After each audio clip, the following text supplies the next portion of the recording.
says I can start streaming now, so let's see how that goes.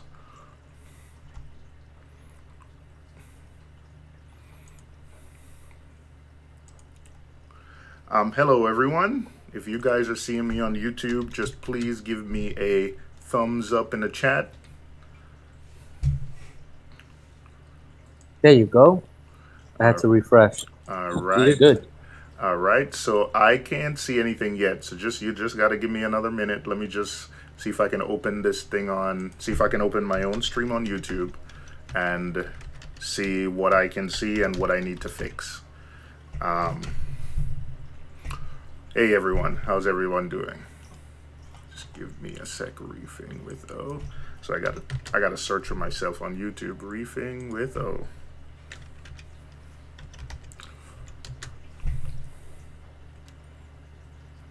All right, Reefing with O. So it says there. It says I am streaming.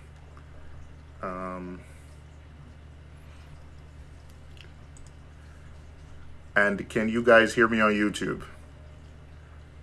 And you can hear me. All right. I can hear you. No double, no double, no. All right. All right. Hey, how's everyone doing? Yeah, this took a while to get going, but I'm happy it's working. How's everyone doing? There's a lot of sweating here. Yo, Seymour, I don't know if it's just me, but I'm seeing like a delay. Yeah, there's going to be a delay, absolutely, because I'm streaming from my computer. So yes, there's absolutely going to be a delay. So everyone's giving me a thumbs up. So I'm guessing you guys can hear me. You can hear me. All right. What? It's someone saying they can hear me.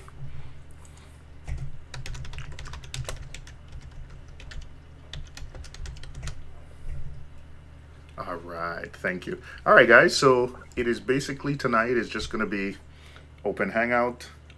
My first time using OBS. I had to call my tech support guy, Reef Dudes, to kind of give me some tech support. So I'm glad I got this working. I'll try to look up in the camera here because I am new to, there's a lot going on here that I'm not. So Jeeves, let me get you the link. Absolutely.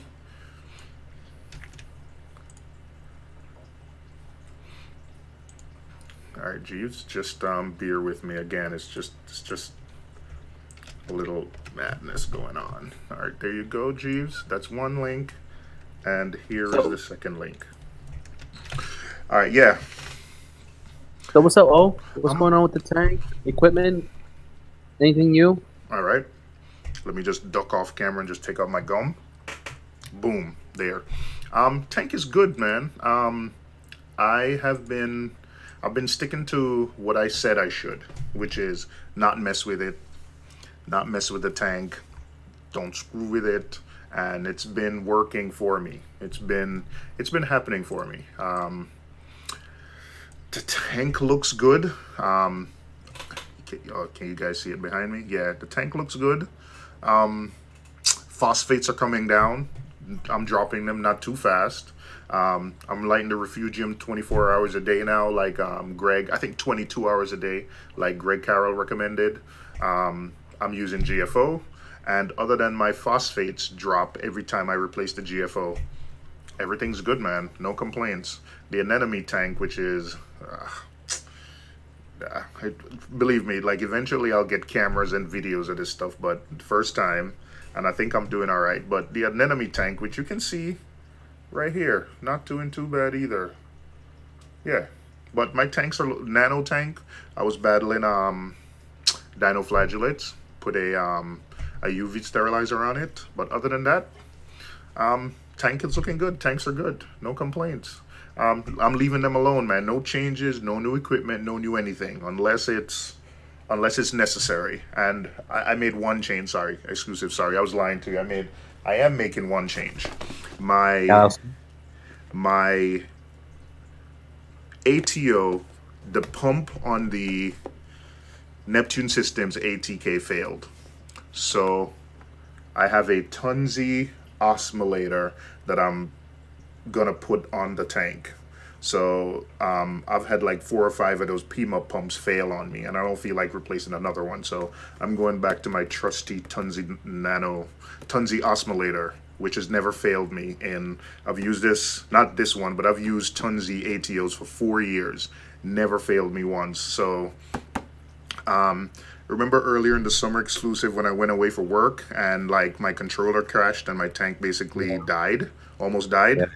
Yeah, that I'm like a little bit skeptical of running every single piece of my equipment, you know, having my controller depend on it. So I'm going back to my trusty Tunzi.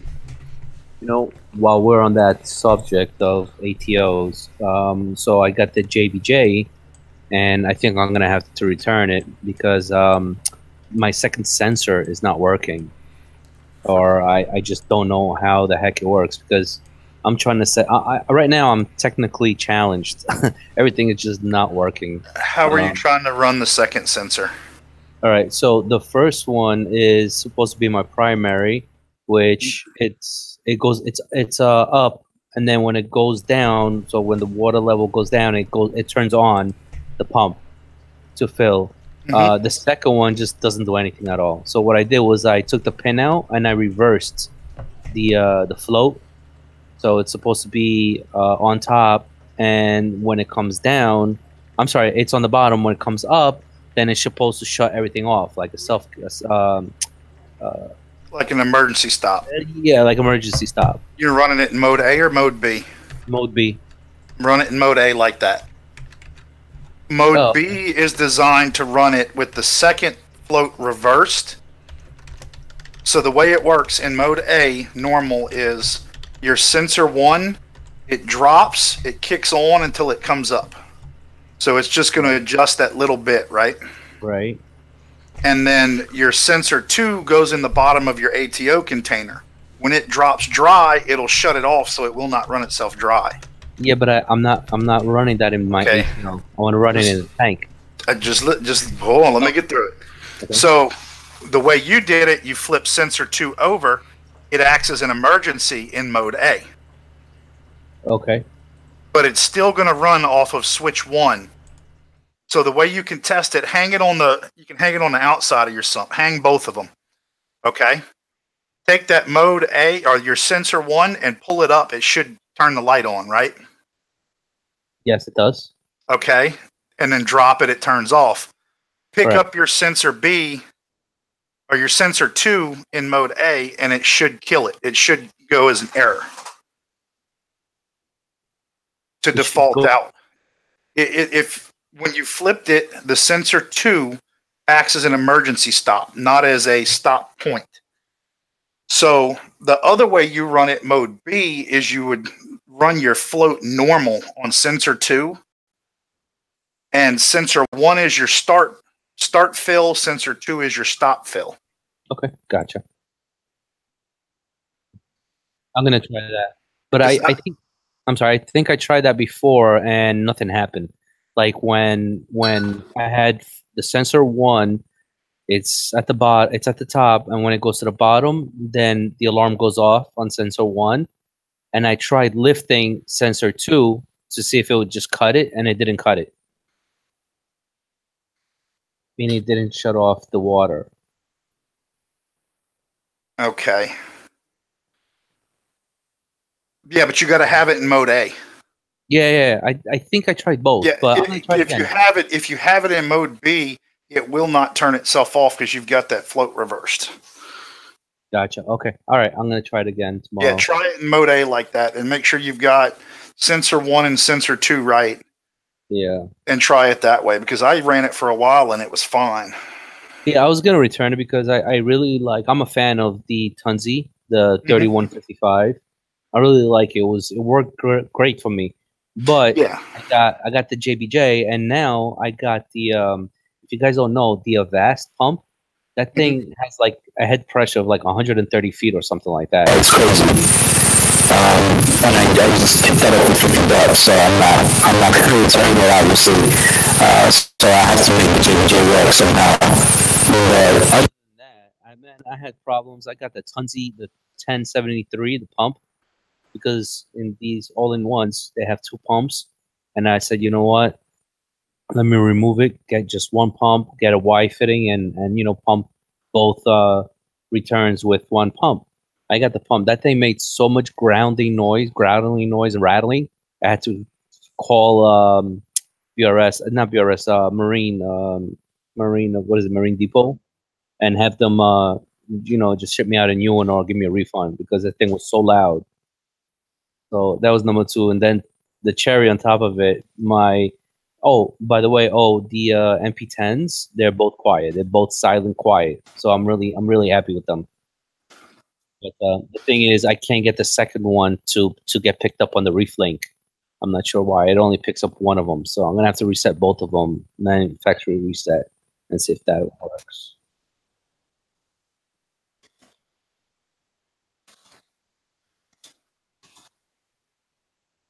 Yeah, and they're both on.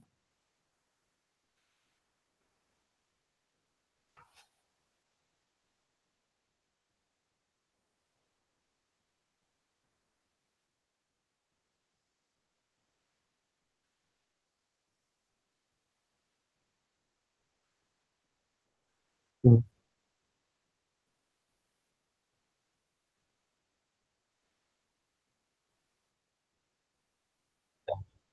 All right.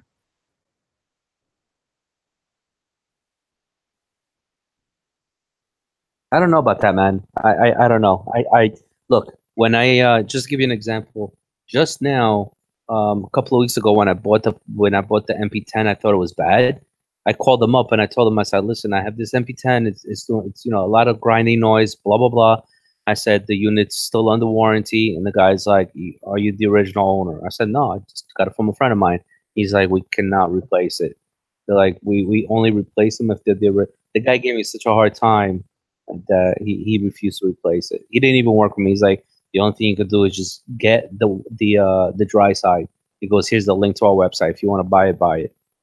I was like, wow, thanks. I was like, I'll make sure I'll, you know, post on Reef to Reef and blog about this because this is kind of ridiculous.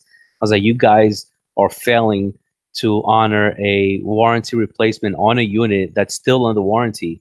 And the guy tells me no, that if you're the second owner, they're not going to honor it. Just tell him you're the original owner next time. Exactly, yeah. So anybody out there, if you call Ecotech, just tell them you're the original owner.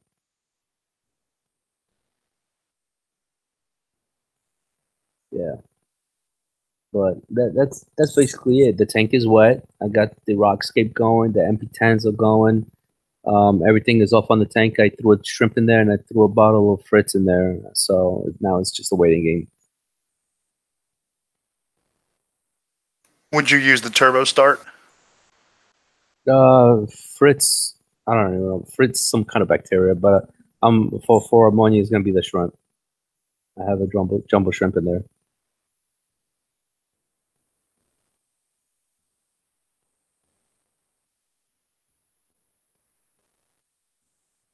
Oh, you still with us?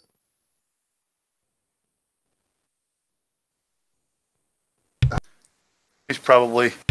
No, we can't hear you.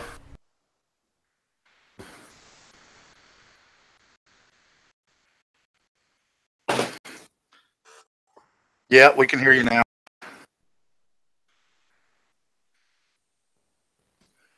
You didn't figure these settings out yet?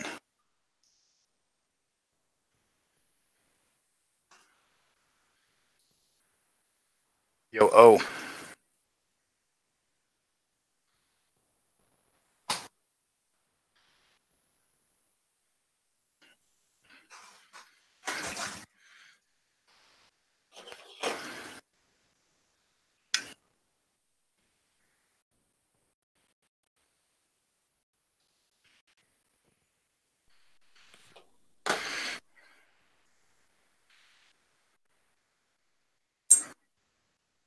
Yeah, I can hear you.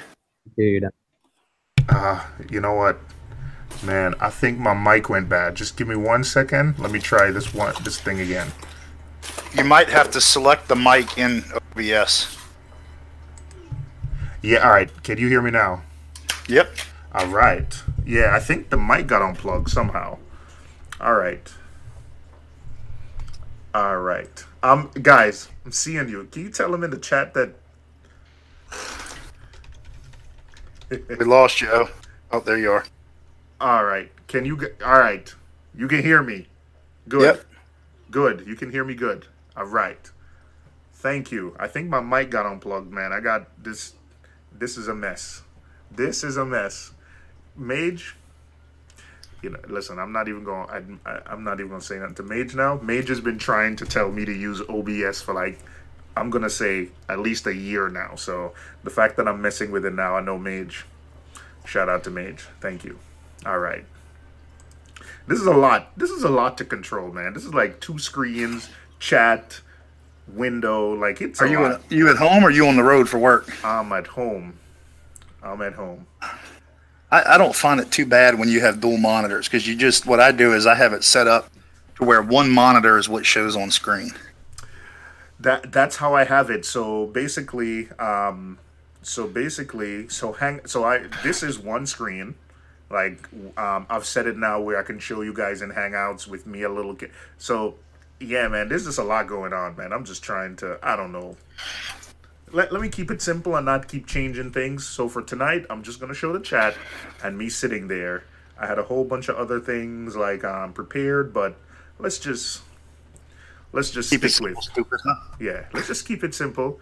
Let's do the kiss method tonight.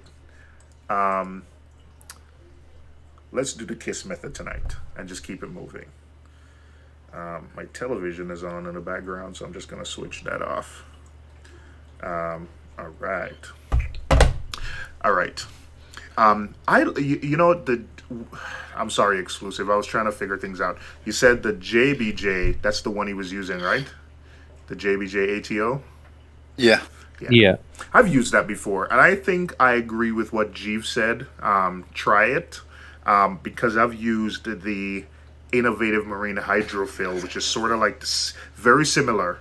And I think I was messing around with it before I put it on the tank, and you can actually set it up so, I'm not sure which mode is what, but it's very similar to what Jeeves said, where you can have one as the primary, one as backup. You can have them set for, it keeps it in between the 2 sensors, or you can just have one sensor in the tank and the other one as, like, it'll tell you when your ATO container is empty. So there's a bunch of ways to configure them, but try what Jeeves said. Jeeves is pretty on point. I'm gonna try it tomorrow. I don't want to wake my kid just went to sleep, but I don't want to wake her up with all the sounds, the alarms, and all that garbage. Now you can crack it open and turn that alarm off. Yeah, I haven't done that because I was like, okay, well, the float ain't working. I don't know if I'm gonna return it or not or get a replacement, so I didn't want to crack it open yet. See, mine actually came with the alarm off, but you can also get in there and change the duration, like the emergency timeout on the pump. Right, between 3 and 14 minutes or something like that. Yeah. Yeah, I saw that. I saw this video. The guy that I talked to set mine up was telling me, he said, the advantage of it is it gives you 3 different ways to run it. So let's say you're running a small ATO container, because that's what you can fit in your stand or whatever. You can run it with an emergency or with a dry fill, where if it starts running, it won't run it dry, and it'll shut itself off and alarm you. You can run it as an emergency if you have enough volume where, you can't overfill it. It'll shut down if you go to overfill. But the third method, the B, where it stays in between the 2 sensors, he was telling me is really good for large systems. Yeah, that's the high-low. Yeah, if you've got like a 2,000 or 3,000 gallon system, well, you may not want that pump to kick on to fill, 5 gallons at a time.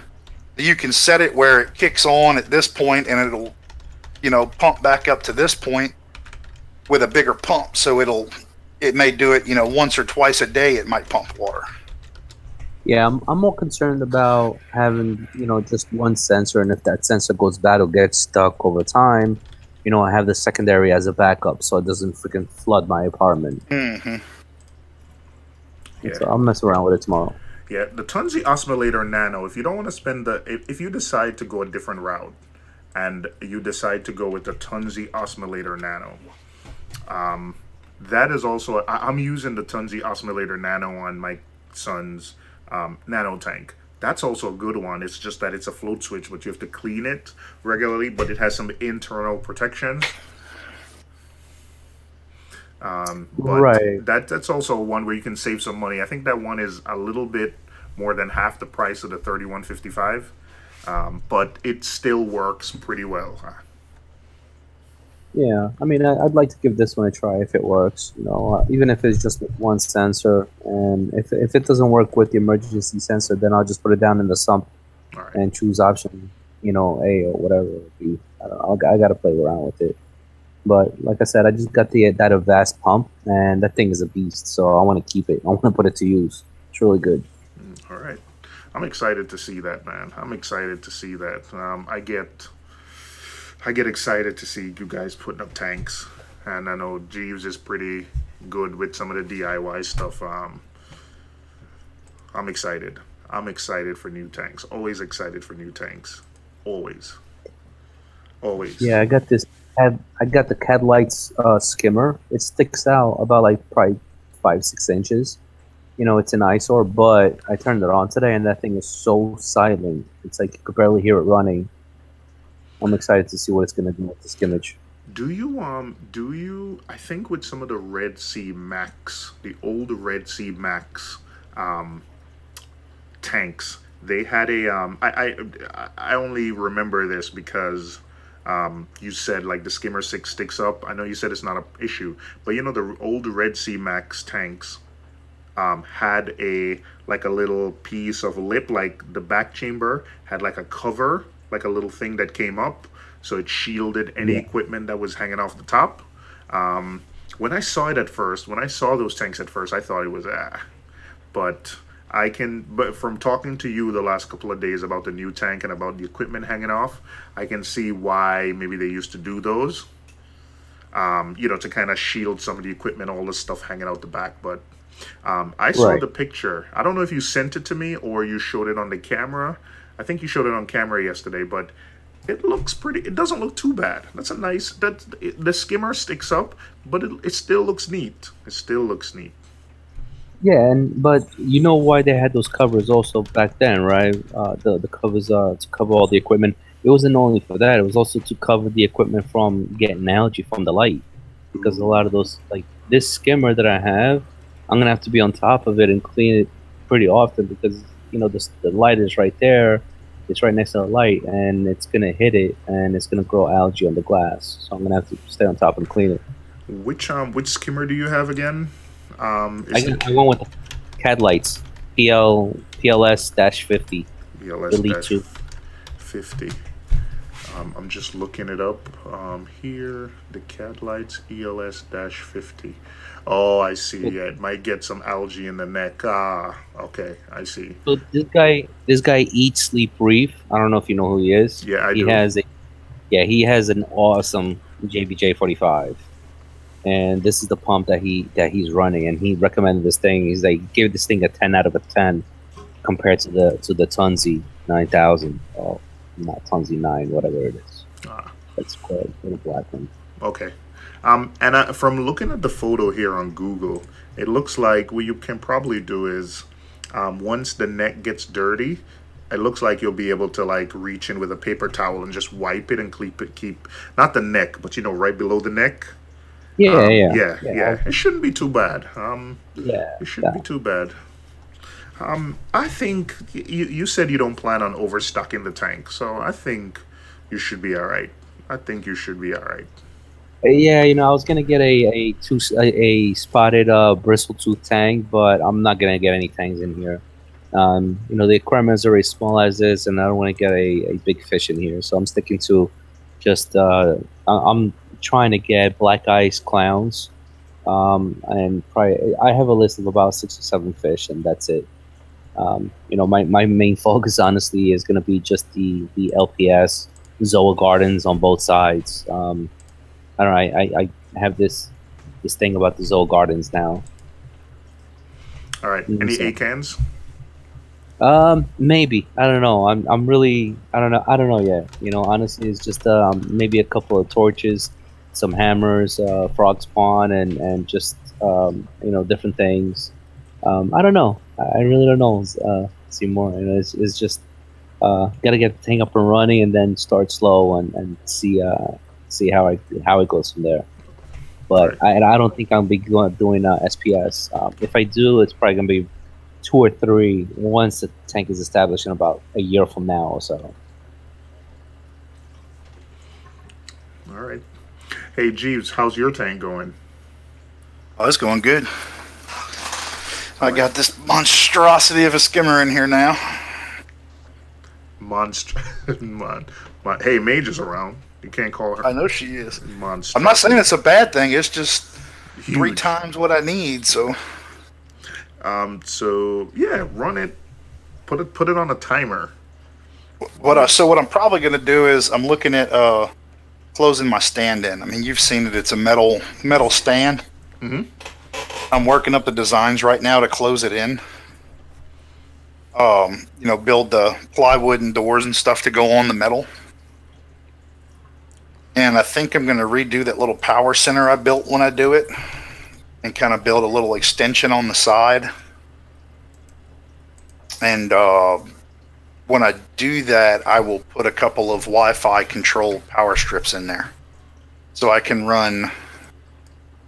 I've got 3 or 4 things that need timers. Refugium light, my 2 little LED accent bars, and then maybe eventually that skimmer.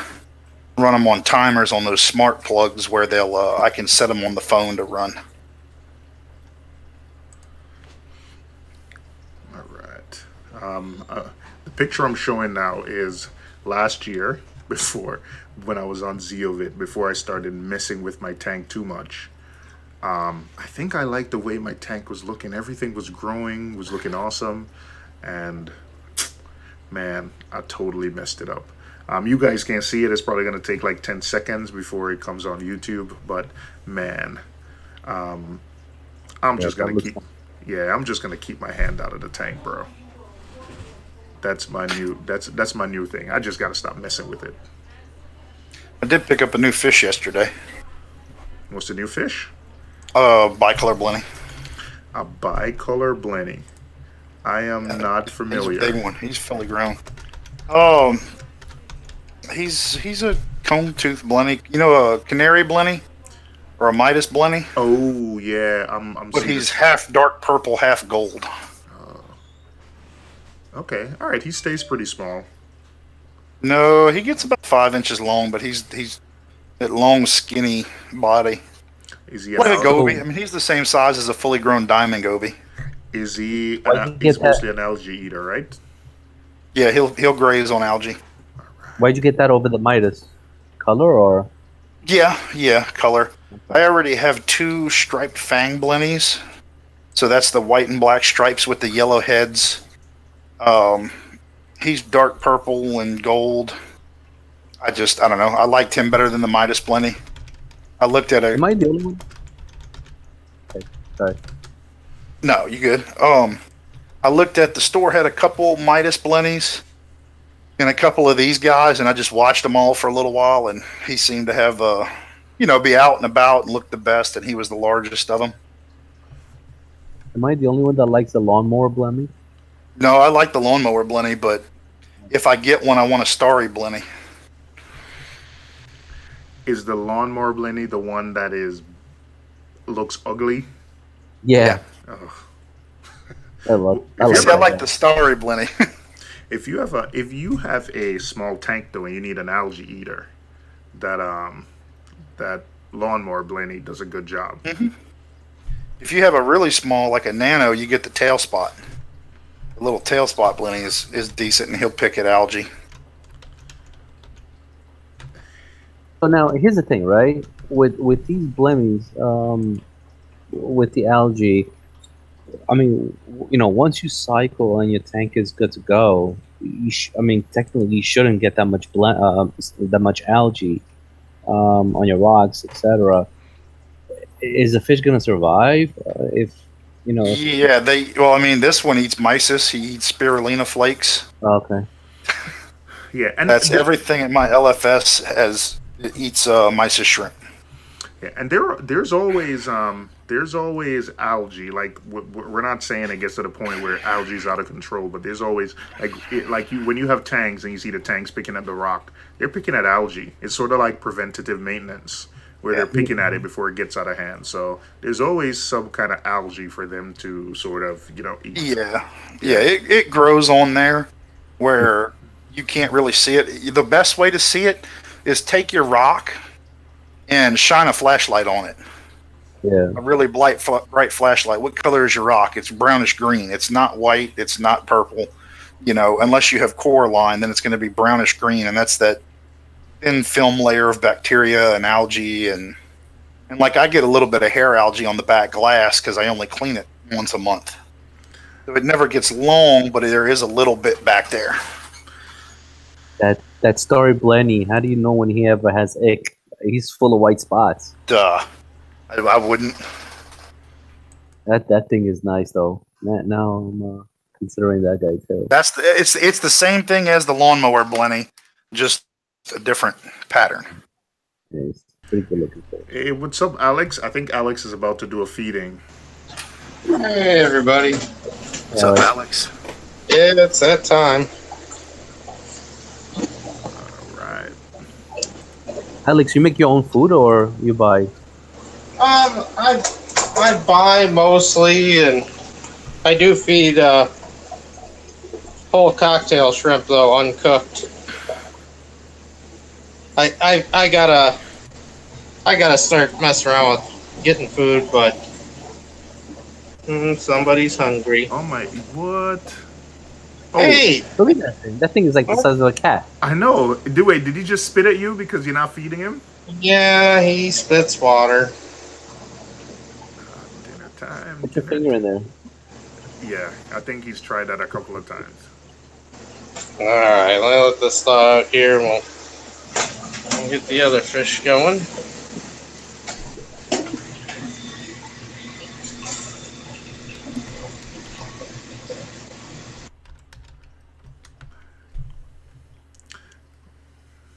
Bubba's saying what Alex feeds in a day is what he feeds in a month.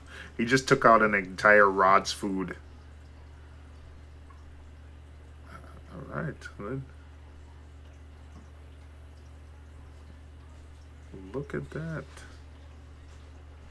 If he was going to feed Rod's food every day, he'd probably have to buy stock in the company. Or just... Funny you say that. Rodney lives like 20 miles away from me. Does he really? Wait, the fact that you know him as Rodney, just... I've just met him a couple times, so... But yes, I do feed Rod's Foods, LRS.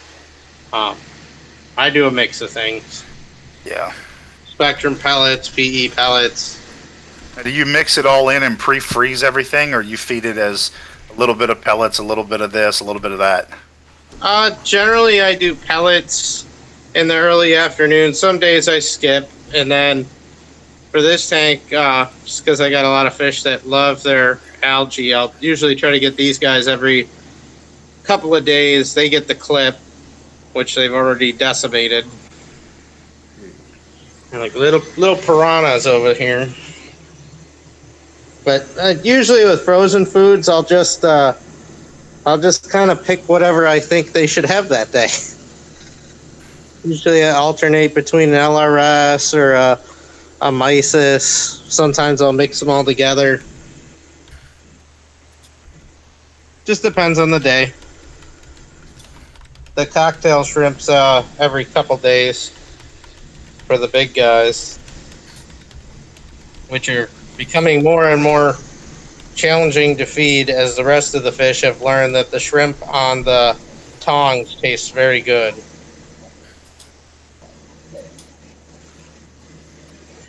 Alright. Ready for the main course here. I also feed live white worms too on occasion. Oh, you have a bucket of worms that you're culturing, right? I think I saw that. Oh man, I was on mute. You have a culture. You're culturing some white worms somewhere, right? Yeah, actually, I should look because I did feed them a couple days ago, see if they came out or not. They're about due to get some of those. What do you feed the white worms? Spirulina flake. Okay. So are they marine or are they they're like little miniature earthworms. dry worms, right? Okay. Here, let's. Because I mean, I've done regular like red worms and night crawlers for bait and stuff before, so. And we always used to throw moldy bread, banana peel, stuff like that in there. Oh yeah, they're out and about today.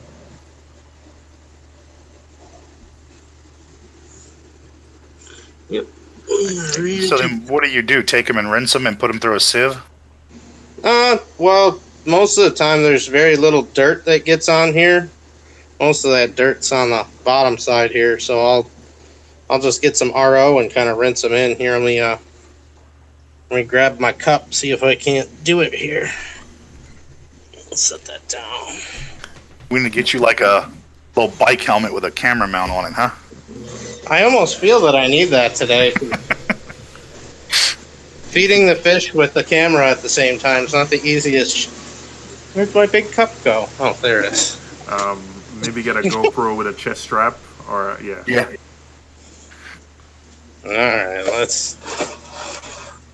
we'll go reverse camera angle. It's just funnier in my head thinking about Alex running around with a bike helmet and a phone strapped to his forehead.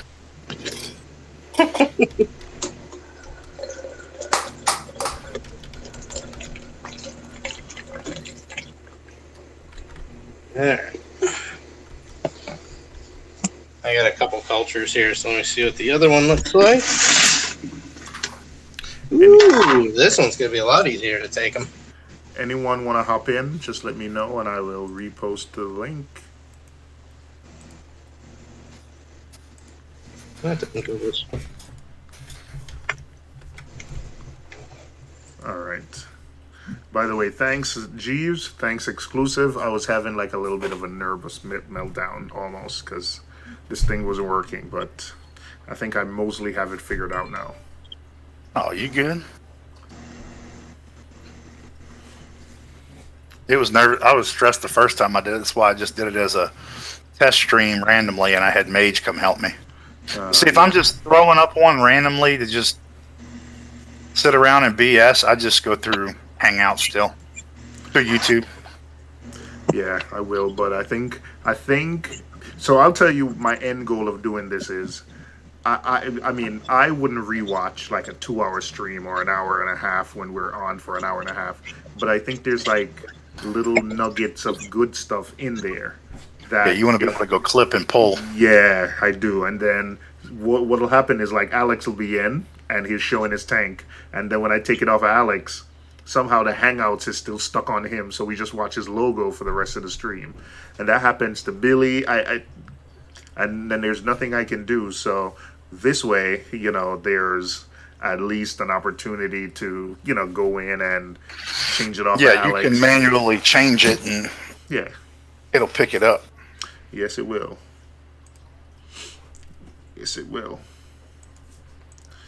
Yeah, Bubba, how's your tank doing, Bubba? Bubba made one video, and his tank was awesome, and we never heard from him again.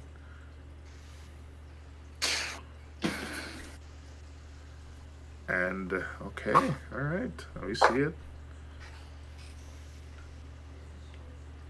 I guess that little bit of dirt really wouldn't hurt that big old tank anyway.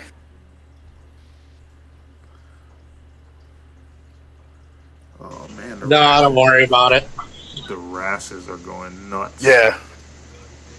Royal Grandmas. I was gonna say, there is nothing in here that won't take a bite of these guys. Oh, look at that. So I think that's one of the next fish on my list as a Royal Grandma. I got 5 of them. I love them. I got a purple pseudochromis, and I just have a feeling that they're gonna...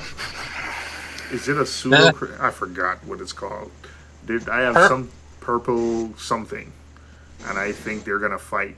They're gonna fight it out. So, pseudochromis aren't quite as nice. I had 5 I put in here. I have 3 right now.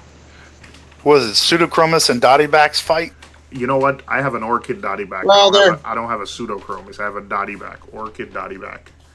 Yeah, orchid dottybacks are a little better. Like these guys here, like the purple pseudochromis and the bicolors, these things are like pure evil. But because I have such a large tank, like they don't really mess with anything, and they're kind of the small fish in here. But well, yeah, I mean you got tangs and rabbitfish in there that'll laugh if they try to bite them.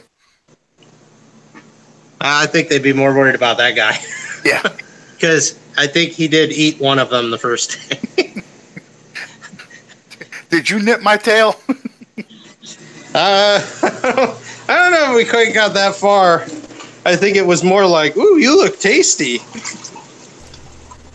All right, let's try and get everybody else here. Get my tongs. Because I don't want to lose a finger today. To the puffer? Oh. Yeah, you'll find out then. Or the trigger, too. Trigger isn't as big of a deal right now. Eventually it will be. I'll just split my shrimp here. Have you gotten bitten?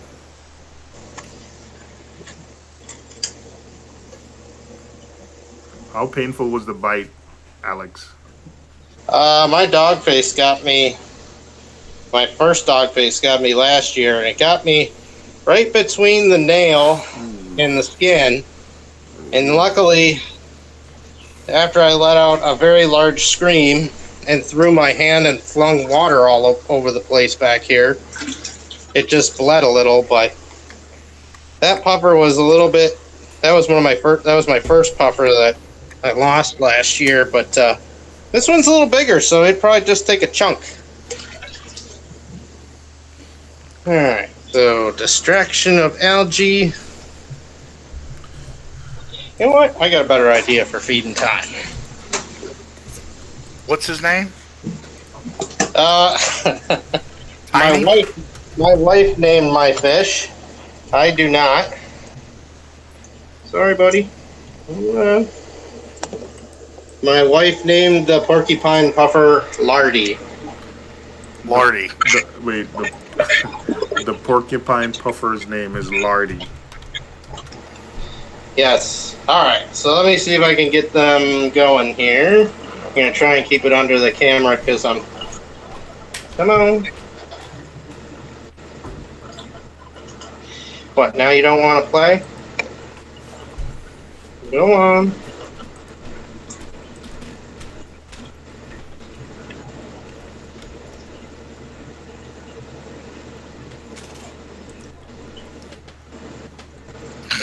All gone. Oh man, look at that. Look at that. Are you feed him the tail and all, or he just eats the meat out of it? Oh no, we do not discriminate here. There you go. You can take it. Look at that. I know. Jeez. Alright, there's my other pup. My other puffer can be a little shy because sometimes they've bit each other a few times. So the other one a dog face too? No, the first one was a porcupine. The other one's a dog face. Yeah. Oh, okay. He's still. I like the stars and stripes puffers. How big are those puffers? The porcupine's my biggest. He's about 8 inches or so. Alright. Let's see. Where'd the other guy go? Where'd you go, buddy? We gotta feed you before their big brother here finds out that there's more cocktail shrimp.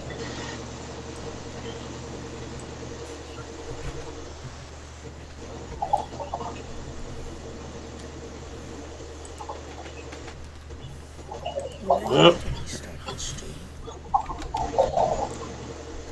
And now the Rasses have figured it out. No, Please don't bite anyone. Uh-oh. What are those purple fish right there? They're purple pseudochromis. Oh, got it. Yeah, well, you're not gonna get it if you bite the metal.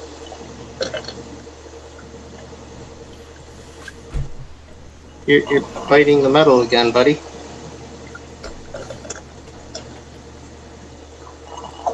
Well, just let it go. Yeah, make sure they keep the shell on with them.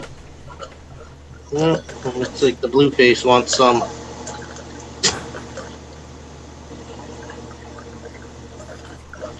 Alright. That's enough. Gotta make sure the other pumper gets something. I guess you're ready for a close-up there. Alright. Let's get the rest of the food going here.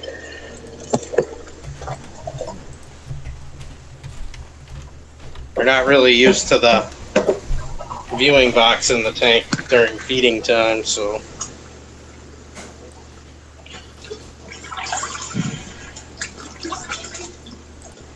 Alright.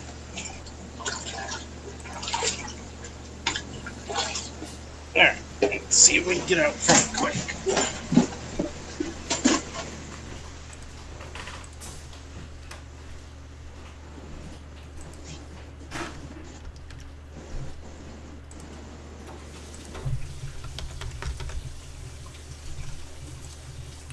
And I am sending Ash the link because somehow these links, sometimes these links don't work.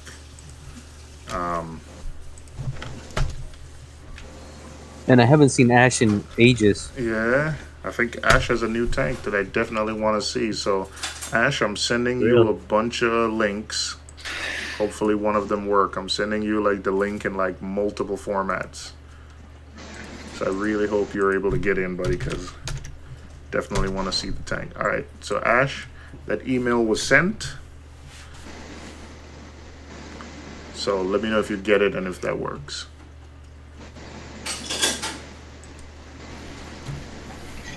Watchman Gobi, yay or nay? Watchman. I like Watchman gobies. Like a yellow Watchman? Blue spotted?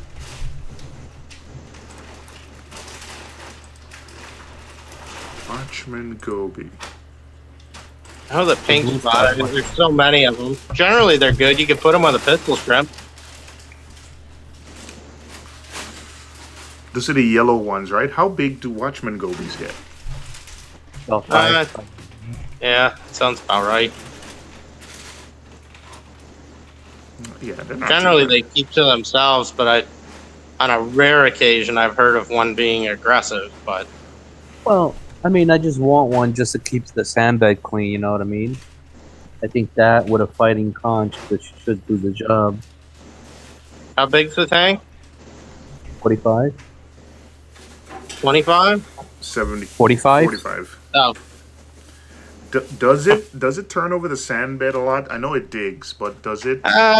Watchman gobies, diamond gobies. Now they strip the sand a lot, but I don't know. I don't tend to get sand sifting fish myself because they tend to dump that sand on top of your corals. I tend to go with conches, sand stars, and sea cucumbers. Yeah. I've never had. I think the only time I've had a sand sifting fish was when I first set up a tank, and it died because it wasn't very mature for it to survive.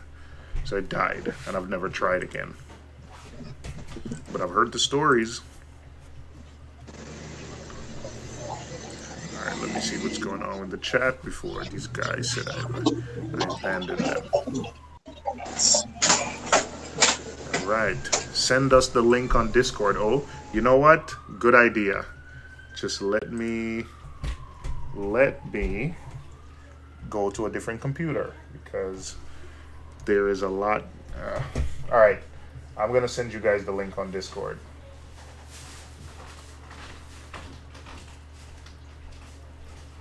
Which one of the links did you click to get in, Alex? Did you click the bit.ly one or?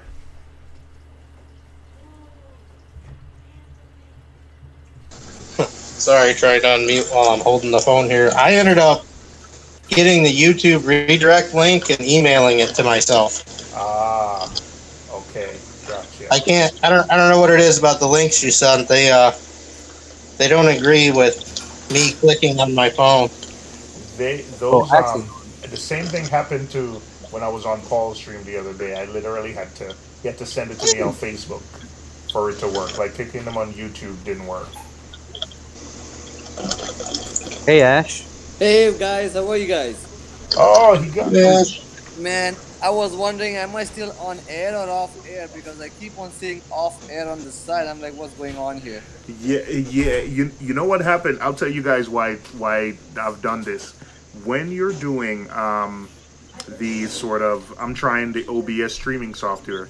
When you do the OBS streaming software, the Hangouts that creates doesn't give you the opportunity to like mute people, or if there's a problem to like boot people. So that can be like if someone comes in and causes an issue, you don't have any control. So this way, it's sort of like it's like I started a private hangout within friends and then invite you guys to it, because that way, at least this way, I have control. Like I can mute if someone comes in and starts cursing, I can't do anything. I can't mute them. So this is sort of like I think that's why I was having a bunch of issues earlier. This is sort of like a hybrid thing. Yeah, no, it makes sense. It gives you the controllability. Yeah. So what's up, guys? How are you guys doing all? Nothing. We're good, man. We are good. Nice, We nice. are Yeah, good. it's been a while. I joined, so I'm like, you know what? Perfect time to join in. And Alex's tank, oh my gosh. I mean, that's like a dream come true. We all want Alex's tank, but I don't think Alex wants to give us his tank. Y'all want to see my tank? I'll tell you what. You make an offer on the house, I will include the tank in the price. Oh, there you go, guys.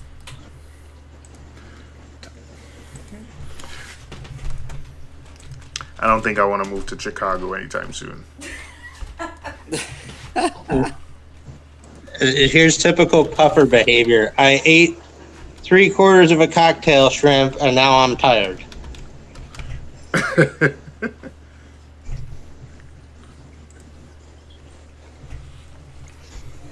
Hi, Reef Jeeves. How are you doing? I don't know if Jeeves at work, but Oh, okay. Hey Ash, can we see right now you have a Red Sea Reefer 425, right? 450. 450. Are the lights off? Can we see it? Yeah, it's actually blue light, so let me show it to you guys. I have the filters on, so hopefully you should be able to see it. All right.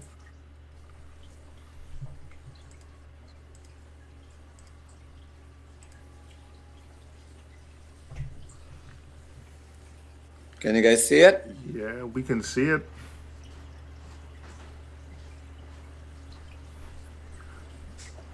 So it's coming along, this small little island. It actually worked. That is nice. There you go, Ash. Yes. Nice Gunapora. That's a rainbow cloves. Oh. I just got a piece of that too. That is some cool looking stuff. Oh, I know, and it's so Crazy. cheap, guys. It is the cheapest one, the fastest thrower. Hey, Bubba. Hi, bud. How are you, bud? I'm good, man. Just Listen. wanted to sneak in. I know, man. Good. I heard about your tank, man. It should be bouncing back once the alkalinity is in check. Yeah.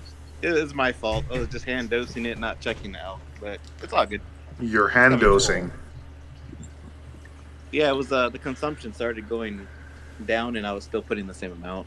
Ah. So some of the LPS got a little pissed off, and I started noticing it. I'm like, I better back off, and realized it's like 10.2. So, Hey, Ash, those Sorry, stars, go is that orange? The polyps, are those orange or those green? Because I've seen those in green, kind of like greenish on the outside. Oh, these are rainbow, buddy. These are Rainbow, orange. okay. And, yeah, they glow. They are orangish, purple, green in the center. things are gorgeous. I've never seen those in person. And the key to these guys are because if you put them on the rock work, they will spread like a weed. So the key is to keep them on the sand bed as I have kept it. Are those, you said clove polyps, right? Are those the ones that have these really brittle stalks? That's easy to break? You can see, I can bring it you closer. Okay, I see. All right. Yeah, these are really awesome. If you want to have something right in the center of your tank, focal point, and cheap and rainbow, this is the thing to go. Rainbow cloves, but just make sure that you guys keep it suspended from your rock work, just on the sand bed, and you will be fine. Clove polyps. Yeah, looks good, man. So my small polyp gonioporas are all here, that you were talking about. So these were just added a couple of weeks ago actually. So these are coming back. It's the red one with the yellow center. Then on the right side is the golden. At the bottom is another golden, but somewhat yellowish. And then at the very bottom is the green base Ghani with yellow polyp. It looks nice. The green one with the yellow, I literally got some of that, and I haven't mounted it yet. I'm trying to figure out where to mount it, but it's the one with the really short tentacles with green. I have a frag of that, and it looks really nice. Yeah. Oh yeah, it's colorful, very nice. Mm-hmm.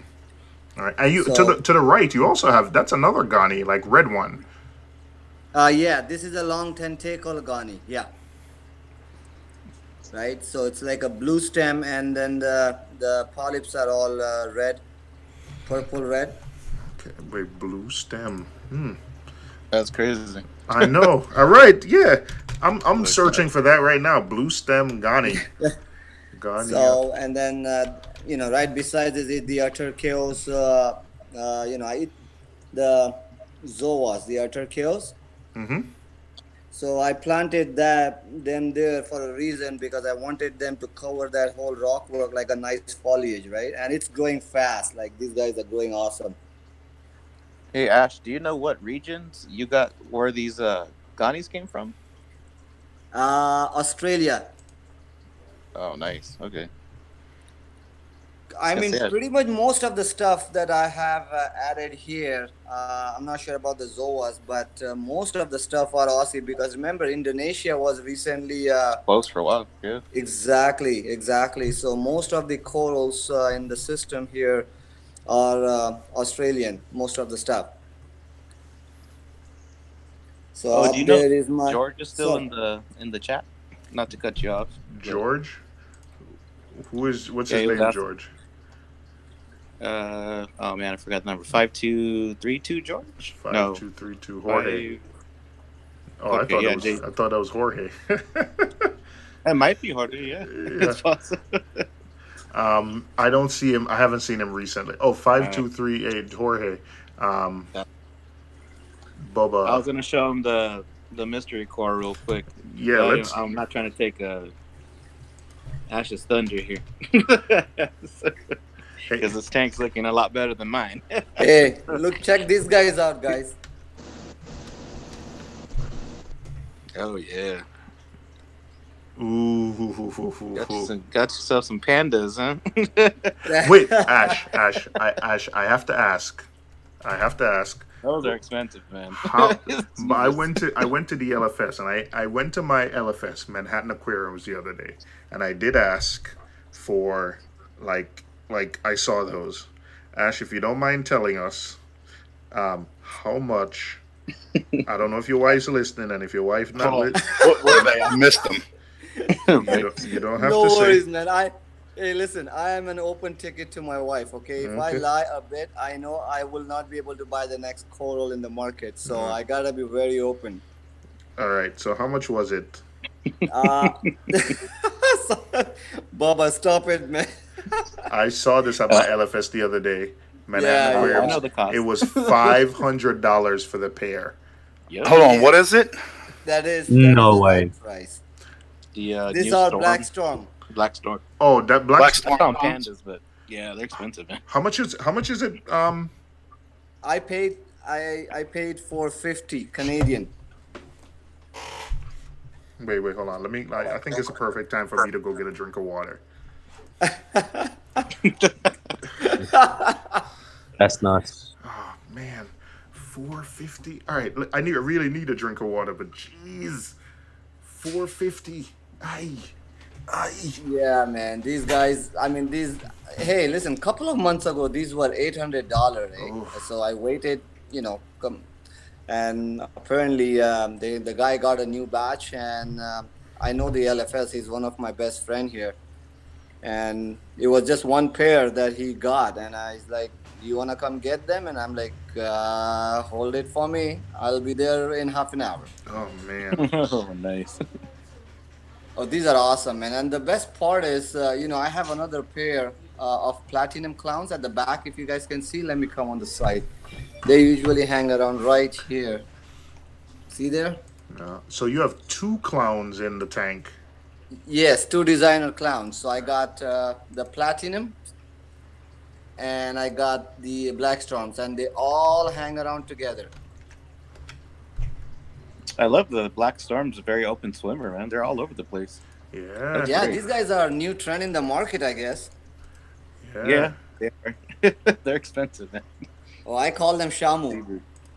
Well, you call him Shamu? Yeah. You know the big whale at the Orlando SeaWorld it used to be? Or you can call them cheese. That black and white cows. Yeah, they look like pandas to me, some of them. Hey, Chris's Fish Room. Thank you, Chris Fish Room, for that super chat. Thank you very, very much. You could also get a Phantom. They look similar, and they're like nowhere near that price. Oh yeah, agreed. Yeah, there's a lot of different. There's a lot of different breeds, and I want that one. Looks so good, but it was just too much. Remember how much lightning maroons were when they first went up for auction? Yeah. They were a lot. I think the first couple pairs went for like $16,000 or some ridiculous thing. Oh yeah, I mean when the mushrooms go for $6,000, remember the bounces when it came in the market? I like the Mocha Vinci clowns. Those are really nice. So yeah, the tank's coming along well. That's my small little zoo garden, all different kinds of zoos. Ash, are you 2-parting? Pardon me? Are you doing 2-part, or are you doing a small reactor? I'm doing 2-part, yeah. I'm doing 2-part and just be ionic. Trying to keep it as simple as possible. Oh, yeah. That's what I've been using for years, man. Well, yeah, man. I mean, Reefer 450 is only 116 gallons overall, so that's more than enough. Rather than going into the calcium reactor zone, I did thought about it, but the 2-part just makes your life so easier. Not to mention calcium reactor. Once you lock it in, you are set as well. Yeah, you have some gorgeous pieces, man. Gorgeous. Yeah, that is a really nice. That is a really. I like it. Rick? Thanks, all. So here's my another expensive stuff. These guys are just getting along. If you can see the biohazard in the front and the OG bounce at the back. Wow. Yeah, suddenly those clownfish don't seem so expensive now. I know. I was about to ask. Like the clownfish were like $2 something each. Like, what was the OG bounce? I got it here from one of the local reefers for each of them $250 Canadian. Ooh. Wow. Okay. It's a pretty good deal. That's not not bad. Still a lot, but not bad. Agreed. 100% agreed. Still a lot for a mushroom, but as I said, this tank I wanted to be able to enjoy and try and bring in some stuff that I always wanted. So A little bit here and there, big ticket is fine. Hey, Ash, there is gonna be a show in Orlando. Sorry, I'm sorry. My wife is distracting me. It's gonna be a show in Toronto, I think in March. Not Yes. Toronto, in Niagara Falls. Are you gonna go Yes. to that one? Yes, I'm planning to go up in the March Niagara Falls Coral Show. That's what it's called. Okay. How far from where you are is Toronto? that show? Well, Toronto Airport, right? I stay right beside Toronto Airport, so 90 minutes from my side. Okay, just an hour and a half flight. Okay. Yeah, and it's actually on the other side of Buffalo. So if you plan on coming in here at all, you can always fly straight to Buffalo, and it's just the bridge across. All right. Okay. That's not too bad. That's Yeah, not too so- bad. I think Reefing is gonna be there. And a Oh, few other nice. people. Yeah. Devin. I think I'm trying to take my wife and I see if we're gonna take a trip, because I think from what I see, flights to Buffalo is like really cheap, like $150, and then it's a quick bus ride right across, from Buffalo. Oh yeah. Yeah. Hey, did Bubba drop out? I thought Bubba was gonna. Bubba, hey Bubba. I really wanted to see the tank, but the tank is looking good, man. I'm really impressed, and it's gotten. I see it's growing, and it's in a short period of time too. What happened to the smaller tanks you had? Did you shut those down? No, the my frac tank, yes, I did shut it down, but my lagoon, it's in the dark right now, but it's still going on. I actually sold this one. Somebody's coming to pick this one up this weekend. Okay, So, and it's still it's- running. Yeah, it's still running because the guy wanted to use the existing water and everything, because it's only 4 to 5 months old, so everything is pretty much healthy in there. Okay. So the guy says just keep everything alive, especially the bacteria, and then I'll just come pick it up. So I'm like, okay, I'll do it for you, no problem. All right. All right. All right. Hey, Greg, Hey, yes. how are you, Greg? Pretty good. And yourself? I'm doing great now. The stream didn't start out so great, but hey, getting there. Baby steps. Growing pains. Growing pains. And is that your Apex? I see your Apex setup. Yeah, that's my small little IKEA cabinet turned into Apex control board. All right. I see. Seymour, I gotta head out. Thanks for the stream, buddy. All right, no problem. No problem. Good night, guys. All right. I am in the Right. process, Ash, of. Are you running? What lights are you running? T5, ATI T5 with Reef Bright in the front. I'm in the process of kind of. I don't want to make it sound like I'm bashing Neptune systems or anything, but I'm in the process of just. At one point earlier this year, I had my Apex controlling every aspect of my tank, from like ramping up the pumps, and I just think I'm just gonna get away from that. And I still want to use my Apex to control stuff, but I just think when my controller went down, basically my entire tank went down earlier this year, and I can't have that happen. So my Neptune Systems ATK needs a new pump. So instead of buying a new pump, I'm just gonna swap to a Tunzi osmolator. Okay.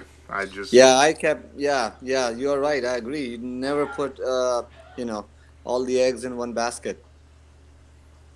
Are you gonna use a controller on the tank, Greg, or are you old school?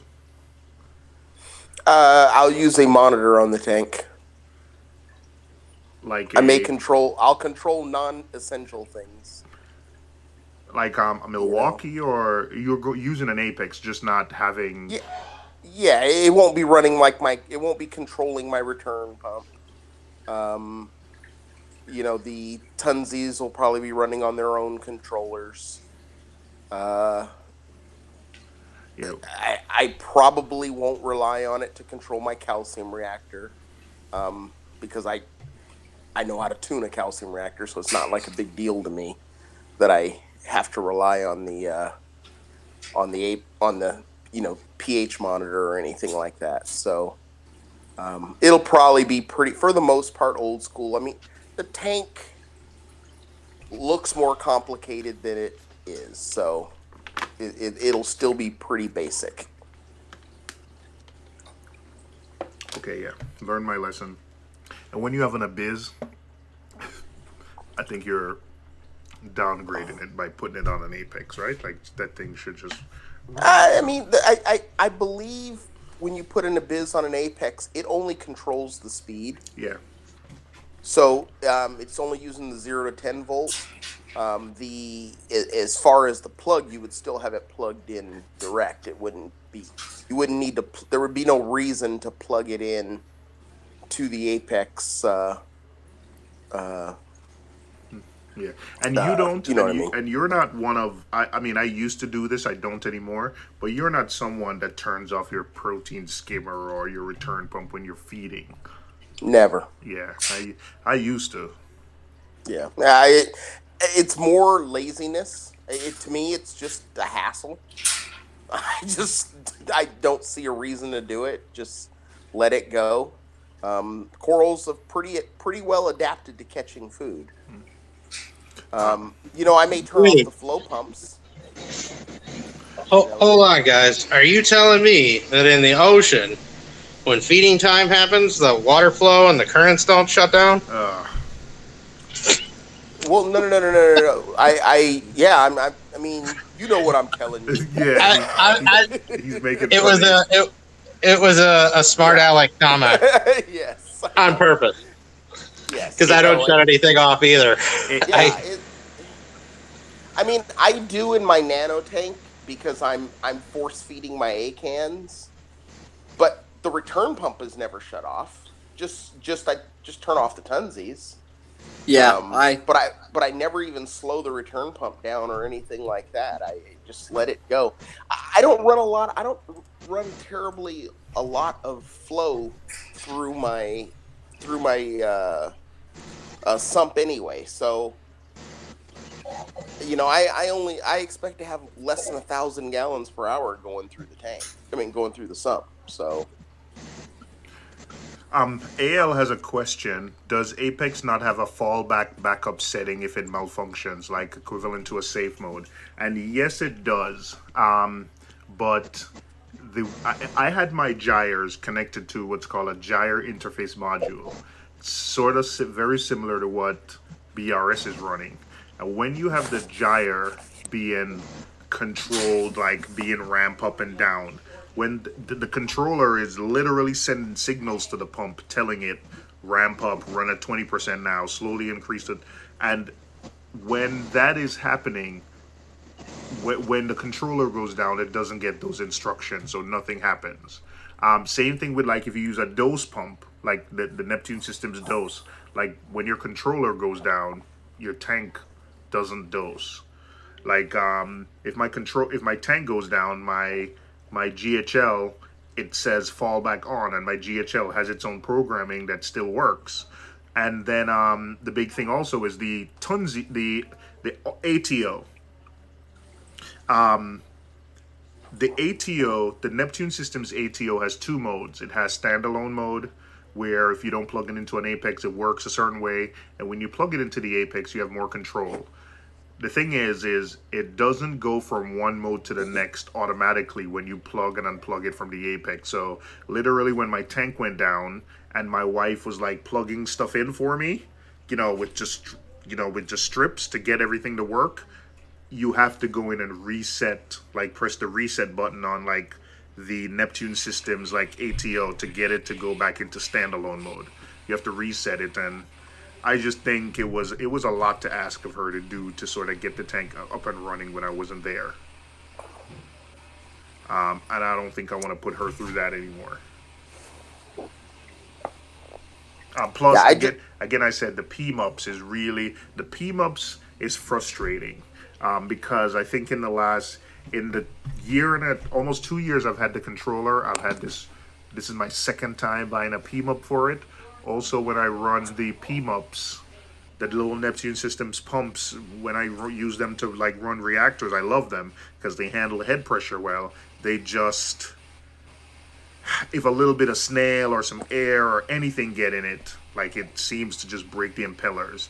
The impellers are really soft, made of, I don't want to use cheap, but they break really easy. Like even when you talk to Terrence, like he recommends you like, you protect it. So even on my, when I'm using it to run a reactor, I have to like put like, wrap it up in like silicone and then put like, you know, like meshing over it just to keep it protected, because it's not only snails. You have to protect every pump from snail, but like even air gets in it, like the thing can break. I don't know. It's just, yeah, that's one of our local reefers. Within the first month of that pump being released, put out a thread on one of the forums complaining about how the blades just broke off, and he was pretty upset about it. So I think I was looking the other day to do like a dramatic video where I can just like, you know, hold up like all 4 pumps and be like, hey, I think I threw them out. But literally all the pumps, it's the impeller broke. And I think I was asking Terrence once at a show, it's like, can you guys just sell the impeller? He said, not at this, because literally, like, if they sell the impeller for like 10, 15 bucks, like, it's just the impeller that needs replacing. It's literally like some Phillips head screws,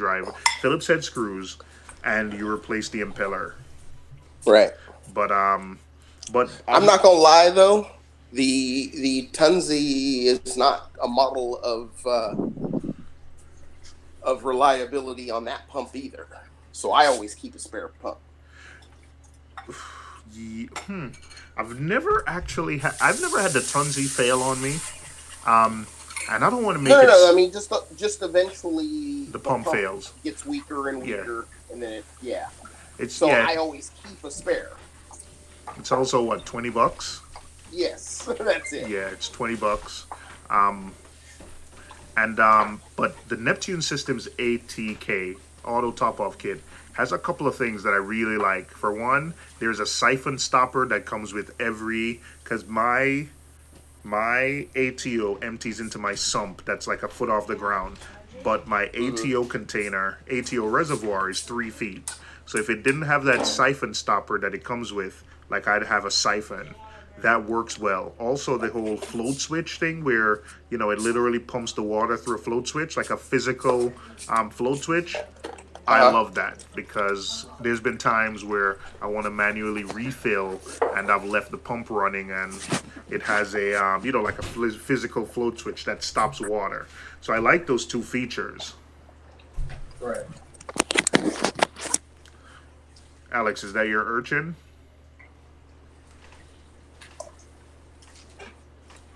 I think he has his hand in the tank. Yeah. I think it was unfair of me to ask you to answer. When, I know you got one hand in the tank. Yeah, I was reaching for the mute button there. Are you sure you have a waterproof phone? Huh? Are you sure you have a waterproof phone? Yeah, it's a S8 Plus. It's waterproof. And you have it in salt water? No, it's in my tray. Oh yeah. Yes. All right, Alex, give me 1 second. My wife is leaving for work, and I'm just gonna say bye to her. All right. 1 sec. I'll be right back, Greg. And Greg, okay. Ash, and Alex. Yeah. Cause babe. Dad, say bye to you. Alex, the tank's looking awesome. Thanks, Ash. Yours is looking pretty good too. Thanks, buddy. Appreciate it. Yeah, your tank's looking beautiful, Ash. Thanks, Greg. Yeah, I'm actually shocked you can get some of those corals like the bounce mushrooms up there in Canada. But then again, I know people who have smuggled corals before, so. Hello, Reefers. Hey, you know what? It's I don't not know. Hello, Reefers. How you The doing? prices are crazy up only in the US or what? Or I'm not sure. I thought the prices up here I might be upsetting some LFSs here, and my apology. It's not. I don't mean to do that, but the other day, one of my buddy was in Orlando doing a live from worldwide corals, Uh huh. and he was showing all those 900-gallon tank and everything, all the entire the whole 9 yards, all those tanks, and then they took him inside on one of the tanks, and there was this one small mushroom. It was a jawbreaker. And the guy happened to just ask how much how much is that going for up in there in the US. And when the guy said the price, I was like blown away. I'm like, what the heck? It was 1,250 US. Wow. And yeah, I mean, for the way Worldwide Corals does, a coral is worth what someone will pay for it. So I believe me, there are people that would rather go to them and pay a higher price for a coral, just because of their reputation, and what they go through as far as their processes for raising those coral. Right. So I'm good friends with those guys over there, because they run the Reefapalooza East Coast shows. Okay. So. Oh, no doubt about that. Their corals are, they are leading the market. Yeah. Right. So, and most of them are aquaculture, so that's another plus point. Correct. And I mean, they are so meticulous at the way they're doing their aquaculture. It's not just a hobbyist level aquaculture. I mean, they're really professional over there. I mean, they got 30 full-time employees. Wow. Working for Worldwide Corals. It's a huge operation, and I don't think people realize that. Makes sense. Because those that go into the store are only seeing part of it. Okay. Very few people ever get to see the farm, which is a whole another location about a mile down the road. And then are they not? I missed the first part of that conversation, but I see Lou is promoting on Facebook that he's hiring. They're opening an entirely new facility. Correct. They've got a lease on what used to be a CVS pharmacy. Big corner location, and they're going to move everything into that location. Nice. Everything, not including the retail store. Yeah, the retail store. Oh, so they're moving the entire operation. Oh yeah, I mean it's a storefront. I mean you've been to CVS pharmacies before, not the ones in the city, but if you've ever seen one in the suburbs, I mean it's a big location. Yeah, you know what? You know what? Okay, yeah, I've been to, when I was in Florida this summer, I passed a couple pharmacies that closed. I don't know if it was a CVS. I'm picturing in my head where they're moving to, but yeah, some of these CVS or pharmacies can be gigantic. Oh yeah, 10,000 square feet. I mean, it might be bigger than that. I'm not exactly sure. All right. But, those pharmacies, it's not just the drugs. I mean, they're like little convenience stores. They are supermarkets and everything, yes. Yeah. And another thing, too, is Worldwide Corals, hopefully, the thing about, like, CVS is it's a storefront that's made for people to see, gives you high visibility. Where Worldwide Corals is now, it's not a high visibility place. Because I took like an Uber from my hotel there, and it was pretty hard to find.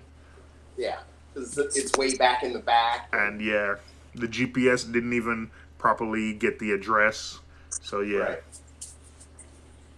So yeah, it's gonna give them some more visibility. But it's already that kind of store that if you're a hobbyist and you go to Orlando for any reason, you are going to that store. So. Yeah, it's a big operation, and I was at Reefapalooza. I think their business manager. He said he was giving some numbers on how many orders they ship per day. And I just quickly did some rough calculations. Hey, like, suppose they sell roughly around what the free order threshold is, and Worldwide Corals does. Even if it was being conservative, they do more in coral like per year, like just shipping a lot. It's a good amount. Yeah, it's a whole lot of money. Yeah, it is. Even if he's being conservative, like that's a whole lot of money.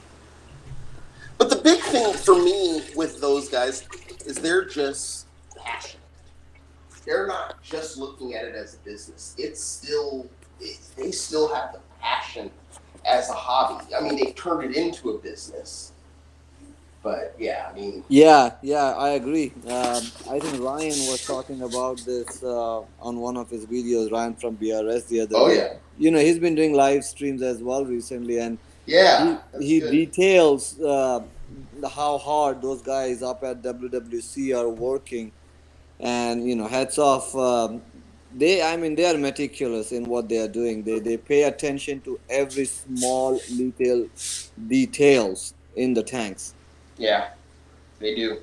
Yeah. The thing that really, what Ryan said on one of his, I forgot if it was a video or a live stream. He said, I'll look at a coral and say, hey, that looks good, but they know the difference between when something is an 8 or a 10. And they can tell. And the thing is, I think they're friendly. Like, I've been there at the store, and they take the time to show you around. You can get discounts when you're in the store. Everyone just takes the time to just show you around. And of course, Lou was busy, but, like, he was going to take the time. I said it was okay. There was a guy who was showing me around. So I said, no, it's fine. I know he's busy, but they're just good people. I just like them. You see them at the store, you see them at the shows, the Reef Paloozas, different shows all the time. They're just friendly and always willing to stop and talk to someone, Oh, absolutely. And you can always appreciate that. Yeah. So, you were asking about the ick. Yes, what's going on with the ick? So it was, I don't know what was it though. So, my fishes have been with me and I buy fish from reputable sources only, right? So, all my tanks have been with me since my lagoon, right? The yellow has been with me for 4 or 5 months, and then I bought recently the Desjardins and the purple tank. These have been brought also from a local reefer who has had them for, I would say, around 2 years plus. So no issues whatsoever. So when I did the tank transfer, I think that's what stresses the tanks out usually. Now, the way how I added my tanks is I wanted to give the yellow tank, the time to settle in, because she's the smallest one of the three. So I added her, and then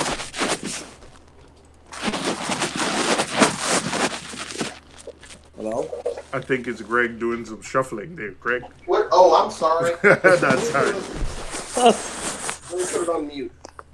I can mute you if you don't have to run over to it. I can just mute you, and when you're ready to talk, you unmute. No. All right. So I added the yellow first, wanted to give it some time to settle down before the other two big ones go in. And then, I waited a week, and then I'm like, okay, it's time to add the second one in, which was going to be the Desjardins. Now, the day when I wanted to add the Desjardins, I saw white spots on my yellow tank, and I'm like, what the heck? She's been with me for 4 or 5 months, no issue whatsoever. But it looks like the tank transfer kind of irritated her. So I waited another week, and in that week, all those white spots vanished by itself, right? She was eating all sorts of stuff, so no issue. Then I'm like, okay, maybe she's stressed because there's no other tank in there. Let me add the Desjardins. So I added the Desjardins, and she was fine. And after a week, the Desjardins got the white spot. But this time, the yellow is all clean. So it's like, one after the other. Yeah, So that I think yeah, that's the life cycle of ick, though. It. yeah. So, but again, the yellow tank's done, right? When I added the new one, the Desjardins, now the ink is on the Desjardins. The yellow tank is all clean and healthy. I mean, mind you, she was always healthy. She was eating, no issue. And then after a week or so, the Desjardins cleaned up. So I'm like, okay, let me add the purple tank now. This way, the most aggressive tank goes the last. And when I added the purple tank, she got it after 3 or 4 days. And because the purple tank is more of a dark color, the white spots were more visible on her. It took a little bit more time to for the white spots to go. So I'm like, okay, what's going on here? Let me see. And then I happened to come across this product. It's been in the market for quite some time. The Polyp Medic. It's 100% reef safe, and I was, when I bought the Black Storm Clown, that guy told me to use it because he had used this in his display in the past, and it says on the bottle itself, if it's like if you are able to catch your ick in the early stages, um, use it 1 scoop per 50 gallon, and usually you put it in when your lights go off. So you put it in, say for example, my lights goes off at 10 p.m. So I can put it right after 10 p.m. when it's dark in the tank, and then another dose in the morning, again when the lights are off. So what happens is ick is usually active when it's dark in your tank. Mm-hmm. So this thing attacks the free floating ick, pretty much like what UV sterilizers do. But this thing breaks that cycle. It also attacks the pores which is on your substrate. So be it sandbed or rocks or anything, right? It attacks that as well. So it breaks the cycle, and that's why they say to do it, minimum 10 days, and if it's really a bad case, do it for 20 days. And when you're doing this, uh, turn off the ozone if you're using ozone, or also your carbon. Remove your carbon. Everything else stays the same. You can run your skimmer, no issue. But in my case, what I do is I have a reef octopus, so I just turn the skimmer off for 1 hour after I added this. And no joke, the 10-day period that they told, I think that's the calculated time for the cycle of the ick, as you say.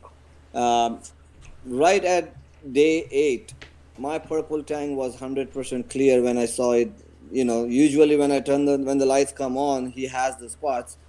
And right around day 8, gone. And today is day 10 or 11th, I guess. And man, she is completely free. All 3 tanks. You haven't seen any recurrence at all in that 10 days. No, everything stays the same. You just saw my tank. No issues with any corals. Everything is fine. It does not affect your nitrifying bacteria. It does not affect your corals. And man, I mean, I've had some expensive coral in there, and touch wood, everything went well. No issue whatsoever. And then after you finish the cycle of say 10 day or 20 day, whatever amount of days you do, after that you do your water change and then put carbon in for 3 or 4 days. That's pretty much it. Who makes that product? Polyp Medic. It's a Canadian based company. It's Polyp Lab makes it. Oh, okay. Polyp Lab Medic. Phil. I think that's the one that Richard Ross was talking about during his chat. I was gonna say, all that's making me think of is that video. Well, Richard, the thing about Richard is I don't think he said it didn't work. He just didn't understand the process, and he just wanted to see evidence that it did. Right. I think people made a lot about that chat more than it is, but I don't think he was necessarily. I think all he was saying is like, hey, if you're going to come out with all these things and said it does all these things, just, have some studies or have some proof. But he even gave some examples where he said, like, I had a problem and I don't know what caused it. I don't know what solved it because I threw a bunch of things at it. But I think sometimes when people come out, like Ash is saying, like, hey, I've used it, I had this problem before and it worked, so it obviously works for him. So if I had ick, I would probably try it. But I think sometimes, you know, we come out with some stuff that the problem is the process has to be able to be repeatable for Richard to sign off on it. So meaning, okay, so it worked for you. So for us to know that that's what it was, other people have to do it, and it has to always work for them too. If it doesn't work for them, then maybe it was something else. And he just wants you to realize that that's always the case. It could have been something else. It could have just been, for instance, with Ash, it could have been that the stress level went down in the tank over time, and the fish built up their immunity and were able to fight it off better. Who knows? Yeah. There's lots of things that could happen. Mm-hmm. And that's what Rich was trying to say. Don't just think of something as a miracle cure, because it may not be. Yeah. And you know what? Listen, if my fish have ick, like, I'm willing to throw a couple of things at it, you know, including this Polyp Lab. And you know what? It's funny. Billy and I were talking about this today, where that's the thing with anything. Like, you know, I can have high phosphates. Like, I have high phosphates, and there's ways to high nitrates, high phosphates. There's ways to remove it, and none of them are necessarily wrong. Like, you can say carbon dosing, and there's 3 or 4 different ways you can carbon dose. You can do water changes. You can put a refugium. You can put an algae reactor. You can do algae scrubber. None of these methods are wrong. They all work, but maybe some will work for some people better. Maybe space is a factor. Maybe budget with a light. Maybe just different things, you know. But none of these methods are inherently wrong. It just works. I'm comfortable with carbon dosing, so I'll do it. You know, someone else might, you know, want to do like a huge water change, which, you know, that's fine. None of these methods are wrong. But if I had ick, based on Ash's kind of, you know, account of it, like, this would be one of the things I would throw at it. Like, I wouldn't want to sit around and let my fish die from ick and not try anything. So, you know, feeding heavy, probably reducing the stress level, like you said, and probably this would be one of the things I would throw in, you know, that elixir of things to try. Yeah, I mean, see, it has to be, you know, this is the way how I think it can work. If you are relying 100% on the medication itself, I cannot say it, you know, for sure if we have to go and do some real tests. But here is a prime example that the way how I attended to it is, I did use in the end, it's a water conditioner, right? But I did use it the way how they told me to use it, and I did some extra stuff, which is I bought a cleaner shrimp, I bought a cleaner wrasse, and then I kept on feeding heavily, you know, so the tanks were eating like crazy, right? And all the food that I have been feeding, I was dipping it into the garlic, even the nori, right? I have been dipping it into the garlic oil rigorously, right? And so it could be combination of multiple, you know, steps that you do, and eventually the medication just helps because the fish, as Craig said, the stress level went down.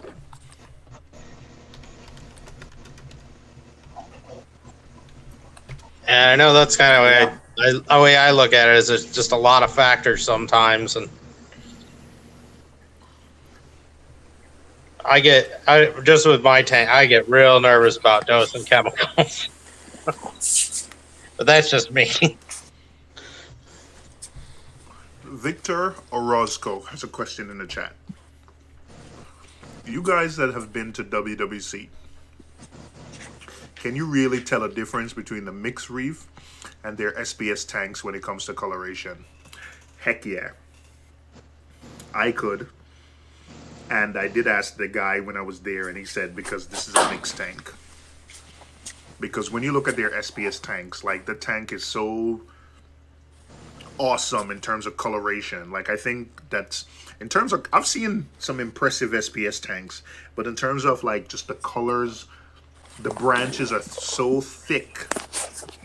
And then the colors just look on point. So yeah, I can tell.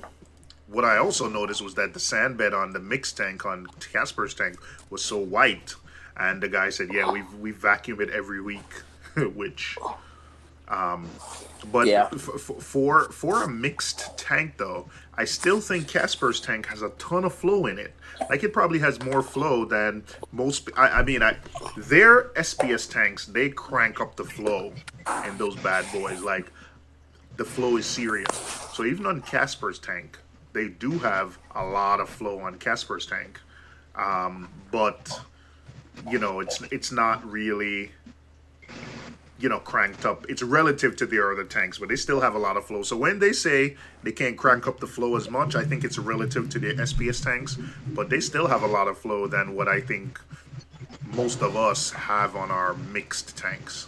Because that tank has 2 MP40s and then MP40s in the back. It's a lot of flow. Even if they have them turned down to 30-40%, it's still a lot of flow. But Casper's tank, don't forget, is big. It's 300 gallons. 293 to be exact. So even though it's not that long, it's a big tank. So I think it does have relatively low flow comparative to the others. That's not saying that the SPS corals look bad. They don't have the crazy colors and the pop that the SPS tanks have. And the 900 is just phenomenal on a whole different level. And the reason you can compare them is because they're there for you to compare them. Like if you had saw Casper's tank in a vacuum, like in my house, or I've gone to someone's house and saw Casper, I would think it was the best thing ever. But because I looked at it and I took video of both tanks and I'm sitting there looking at the video and I took photos, that's when you can tell. But, you know, because they're in the same shop, you can look at them and you can look around and say, hey, that's nice, that's a little different, like that's nice. But if you saw Casper's tank in a vacuum, like I love that tank. I really love Casper's tank. Like I think that's my dream tank. I don't think I would want like a full-on SPS tank. But Casper's tank, the dimensions, I love the dimensions. Like I think Casper's tank has me thinking like maybe I won't go longer than 6 foot, but I might go 6 foot by 3 foot. Yep. I love the depth. I love the depth. What are the dimensions on that tank? So it is. And don't quote me, but I think it is 66 by 40 by 27. So 27 high, 40 front to back. Awesome tank. You can calculate that, but I'm pretty sure that's what it is. Like 90% sure. Man, 40 long, 40 deep. Wow, awesome. Yeah, but Ash, when you're seeing it and the way they aquascape it front to back, and then the tanks not only have the behavior of the fish is so different because they not only have room to go left to right, they have room to go back to front. It's sort of like when you're looking at Alex's tank, like the behavior of the fish just looks different versus my tank because all they can do mine is go back to front, left and right. They can go left to right. That's it. But the depth makes such a big difference. Yeah. Enjoyment-wise, enjoying the tank, the depth makes such a big difference. It does for me. It completes the system, in my opinion. It really, the visibility, the vision. Oh man, I mean, looking at Alex's reef, I mean, Alex knows exactly what we are talking about. Absolutely. It's just one of those things where it's like you see that fish turn and they start swimming away, and you're finding yourself kind of going, where are they going? You know. And I got a fairly open aquascape in both tanks, but still, I mean, they go zipping around into weird spots and just see them kind of swim away, and someone's like, oh, that fish isn't that big, and then they come closer and they're like, whoa, It is a little bigger. Exactly. And the way that I'm also even more so than I'm impressed with the way they've aquascaped that that Casper's tank. I'm more impressed with Casper's aquascape than actually the other tank's aquascape because because that tank is so deep. When you're looking at it from different angles, they've done so well with the coral placements where you're standing like to the left front and you look at different angles and there's corals. You're like, oh, when I was looking at one end, I don't, when I first started aquascaping tanks, I wanted to be able to see sort of everything from the front. But if you're at the front left, it's like a different, you're enjoying different things because there's gonoporas to the back on the left, where if you're enjoying the tank from the front right, you won't see that. But I'm okay with that, you know? I don't need to see everything on but the aquascape, where they have things tucked properly and it's just, I like it. I do like it. I love that tank. I think that's my favorite reef tank right now. I'm literally like, I think, well, that's gonna be no fun, but I would say, you know, I would think I would consider buying that tank and just dropping it wherever I am. Right. I think you're right about that. That I mean, because it's probably my favorite tank too. I mean, to the point that my tank is very similar dimensions. So, you know, the other tanks, I mean, the 900 I love, but that's because, hey, you know, never going to be in my house.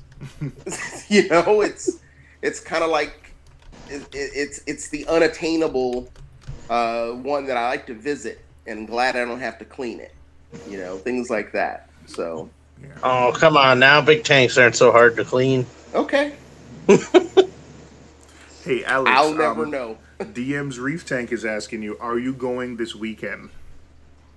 I have some family stuff going on, so I don't know if I'm going to make it out. If I go, it would probably be to the show on Sunday. But I don't know. I'm not sure yet if I'm going to make it out there. All right. What's this weekend? The Midwest Aquarium, or what the heck is it? Midwest Aquatic Convention, Alex. Come on. Yeah. Is that Steve Tyree's? Steve Tyree, Cruz. Okay. It's something Coral Farmers Market. I think I saw. Midwest Aquatic Convention. I'd almost want to go just to see how crowded it is, because if it's anything like the Tank It Easy show, the vendors will not be happy. You know what? Tank It Easy. You know what? Geez, the aquatic experience was not, like, they were not very happy with the turnout for the aquatic experience.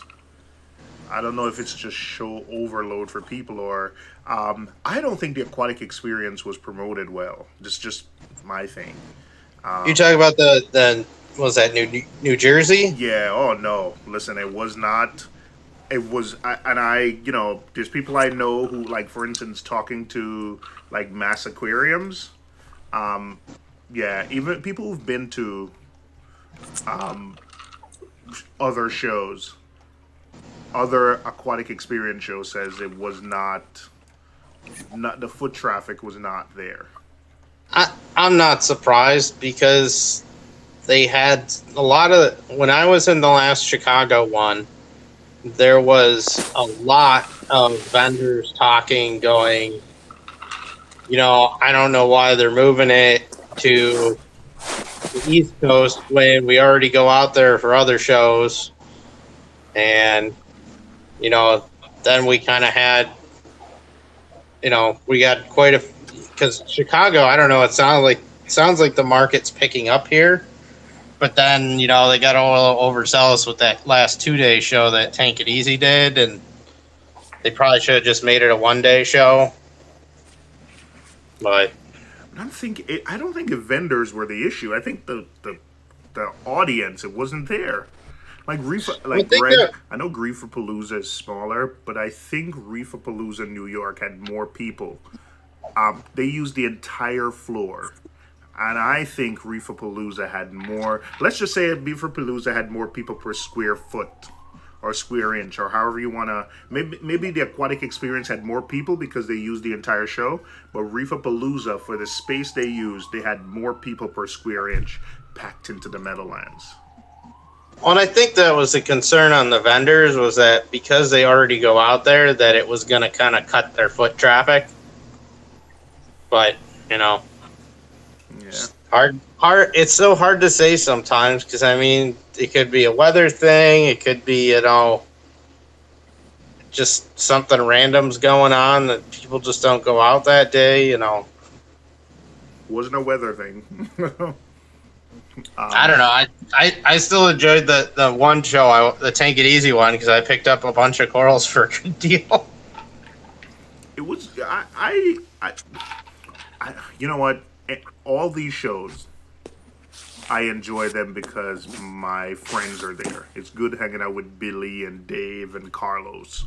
Like, it doesn't matter if the show is almost it's almost like it's a backstory for it's almost like it's an excuse for us to hang out. That's how I feel about these shows sometimes. Yes, we all have tanks and there's things that connect us, but I enjoy these shows, but I did notice that the aquatic experience. I'm anxious to see how Reefapalooza, you know, Chicago does, but the aquatic experience, I don't think vendors were happy, and I think like hobbyists expected it to be more packed. Well, I would think Rap's probably going to be pretty big because I know that's October next year. Yes. So I know that they're not going to, CMAS isn't going to do a show, and neither is Tank It Easy because of Rap. And I think Aquacella is going to do a show in the summer. Yeah, that's a completely different thing. I almost feel like Aquacella is like a different vibe. It is, but I'm just looking at the number of shows. Like, it'll be interesting to see what happens next year because I know some folks were a little disappointed at that last Chicago show because the spring show was just hopping, and then Aquacella, I know people said that one was hopping pretty good, and then it's like we get into that fall show, which and a lot of people start getting back into their tanks in fall, and that's like a good time to go out. Hey, let's get some new coral. And I was just surprised how light the foot traffic was, but I thought who knows? I thought the exact same thing. I always thought like, hey, Reefapalooza would be First couple of years I went to Reefapalooza, I was surprised how packed it was because I said, man, like the LFS, the local fish stores are empty during the summer. So I thought, having the aquatic experience in New Jersey during the fall, like it would be packed when everyone is getting back into the hobby, whether it's freshwater or saltwater. But that's how it always was working in the retail store. I mean, once you hit fall, that's when your busy season started, and then once spring hit, then it started to kind of tail off. Summer was dead, and then just start the cycle over again.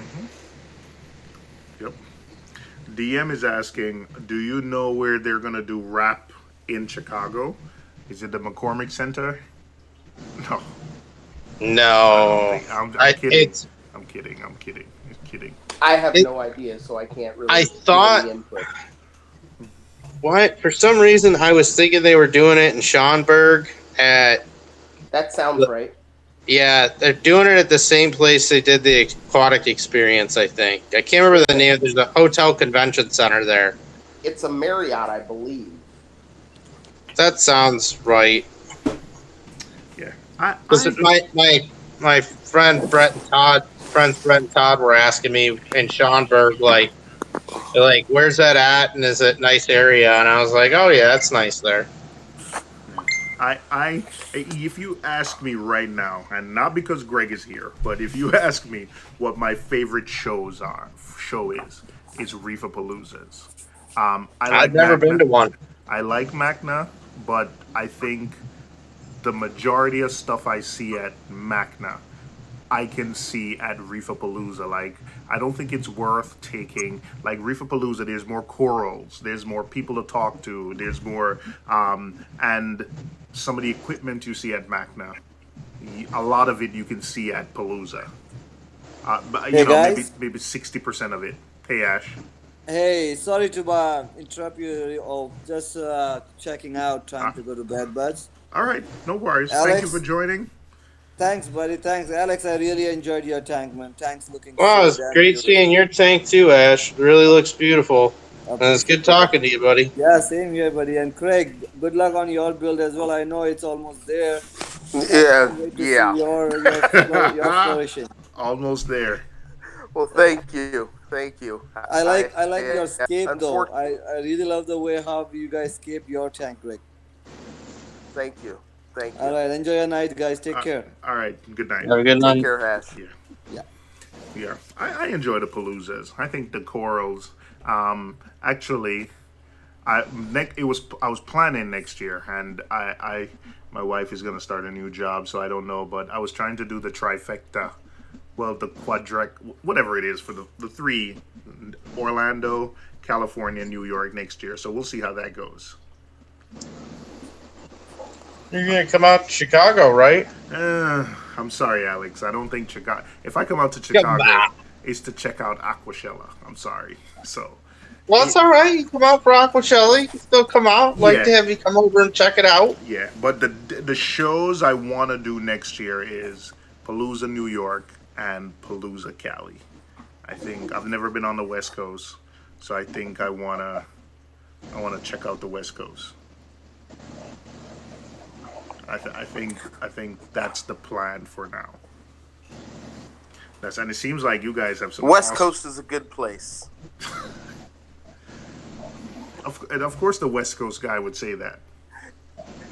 Well, the one thing I can promise you,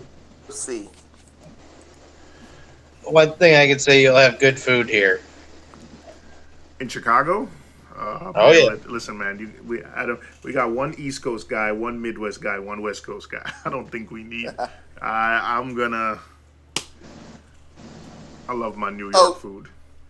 Just so you know, yes, it is at the Renaissance, the Marriott Renaissance in Schaumburg. Schaumburg. Okay. Yeah. All right. So yeah, no, I look forward to having you out, and you know, you're gonna bring the whole family, right? When is it again? Is it fall, or are you gonna do it in the summer? Fall. I mean, sorry, in the summer, end of summer. End of summer, so August-ish? August, yeah. All right. Mid-August. Mid-August. Okay. Second weekend, I think. And okay. May not be the entire family. May just be like a weekend getaway with the wife. Gotcha. But well, I know you enjoy the amusement parks, so I thought maybe you'd bring the kids. So it depends. Gotcha. That depends on a lot of things. I think it'll be easier to sort of make it a 3 or 4 day weekend and just, scoot without the kids. Right.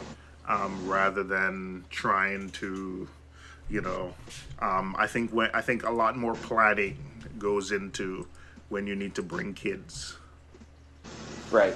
Yeah. No, that makes a lot of sense. Mm-hmm. I mean, don't get me wrong. I mean, we live here. We don't ever go to Disneyland, so. Never been? No. I mean, I've been, but I haven't been to Disneyland since my oldest daughter's first birthday. So, or not. I'm sorry, fifth birthday.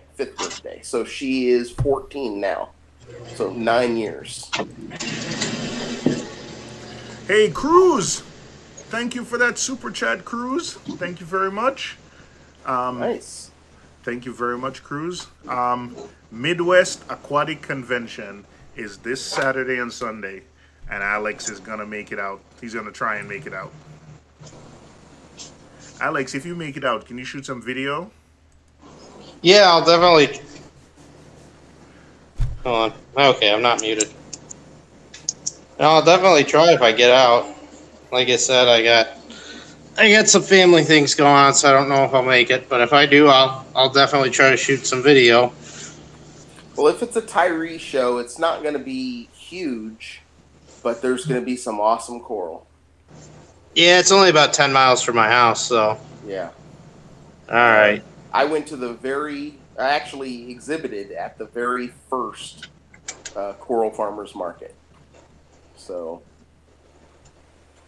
it's been going for quite some time. Jesus, that was probably 12, in between 12 and 15 years ago. So Steve Tyree, Steve Tyree sells corals.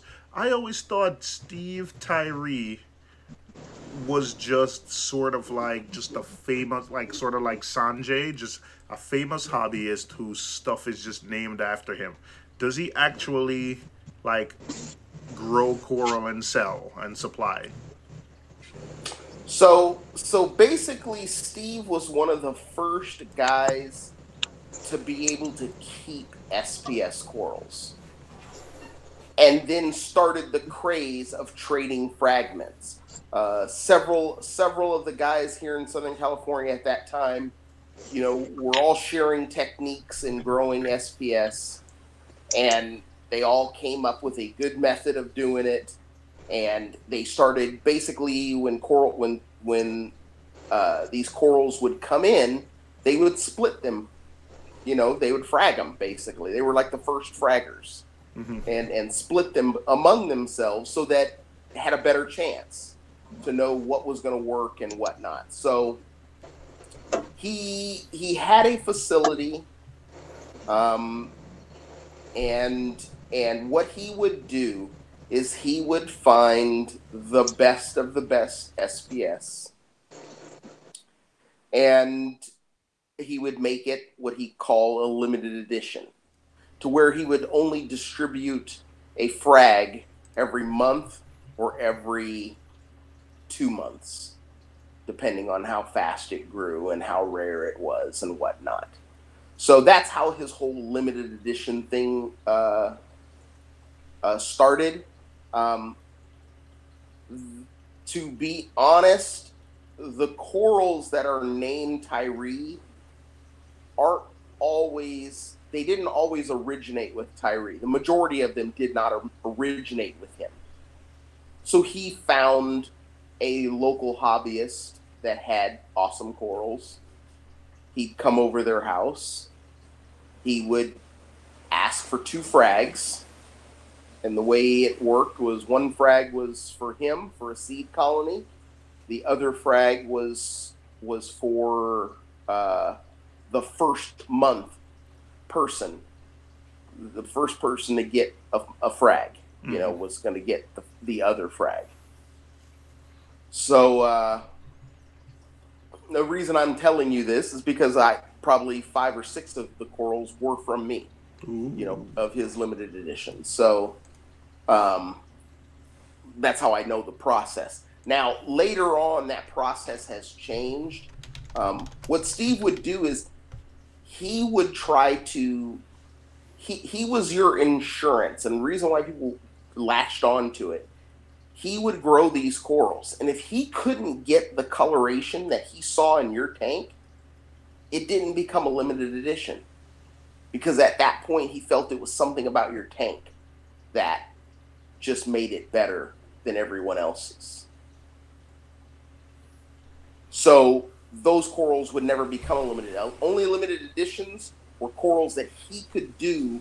He could replicate what you were doing and get the same kind of growth and coloration out of them. Interesting. Yeah, and that's but that was the old days. It is nothing like that anymore. Nothing at all like that anymore. But he does have a damn good eye for coral. Okay. All right. I've heard the name before. I just thought he he didn't actually grow anything, but I'm seeing. Yeah, no. I would classify him as a reefing pioneer. You know, kind of like with the Julian Sprungs and all that kind of stuff. A lot of those guys seem to be like our friends. Well, yeah, because they were the beginning. Okay. They were the ones who were out there trying to figure this out before it was actually a hobby for everybody else. Was Richard Ross one of those people? I didn't know Richard Ross until probably 10 years ago. So I mean, you know, I had heard about him. Richard Ross is in a different side of the hobby because he's also a scientist. When Richard, I asked because when I was at Aquatic Experience, I just happened to just sit at a table and there was Joe Yayulo from the Long Island Aquarium, Richard Ross, Sanjay, and a few other people who I recognize. And when they sat down, it was almost as if you were like childhood friends and you hadn't seen each other for years, and it's just like the conversation just got. It's like it was just like. It was if like you had, you know, your friend, your college buddy, you hadn't seen him for 15 years, but because you were good friends, it's just the conversation. So that's how it was with them. So I just assumed that, hey, like these guys have known each other for a while. Right. Well, a lot of these guys, you know, I mean, they started on the forums, you know, and that's where a lot of the information was shared. A lot of those guys left the forums. They left Reef Central and moved on. And basically, they left. That's literally what Reef Central says when they've banned you. It says moved on. Yeah, exactly. They moved on. I don't know that all of them got moved on,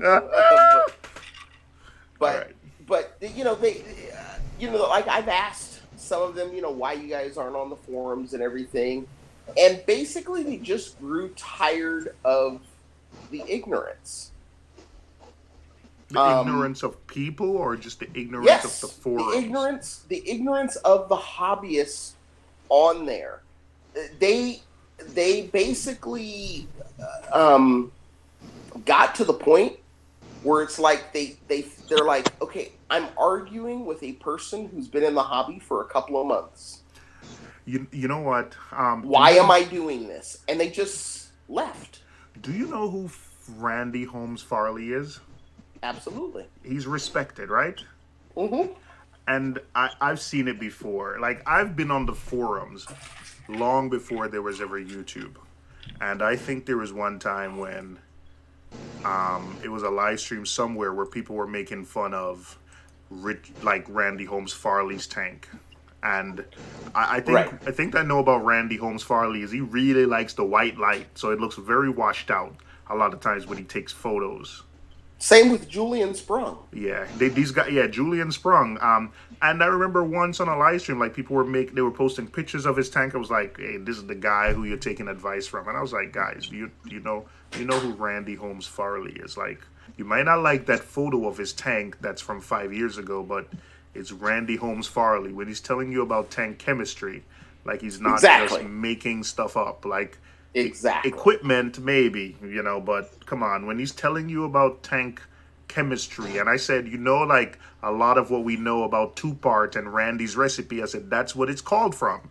Randy's Holmes Farley, like a lot of what we know about two-part and any kind, whenever, I mean, some things he doesn't give sources, but if he's answering any kind of detailed question, like when I've asked him about phosphates, he always cites like sources. He's like, hey, here's a study. And a lot of it just goes over my head. It's like too deep reading. But he'll at least say, this is my answer, and this is where you can go get more detailed information if you want. So, but people like him, we should embrace simply because he's even willing to continue to give us that information. And that's the problem. And people are mixed up in, okay, he's not telling you how to keep the best looking corals.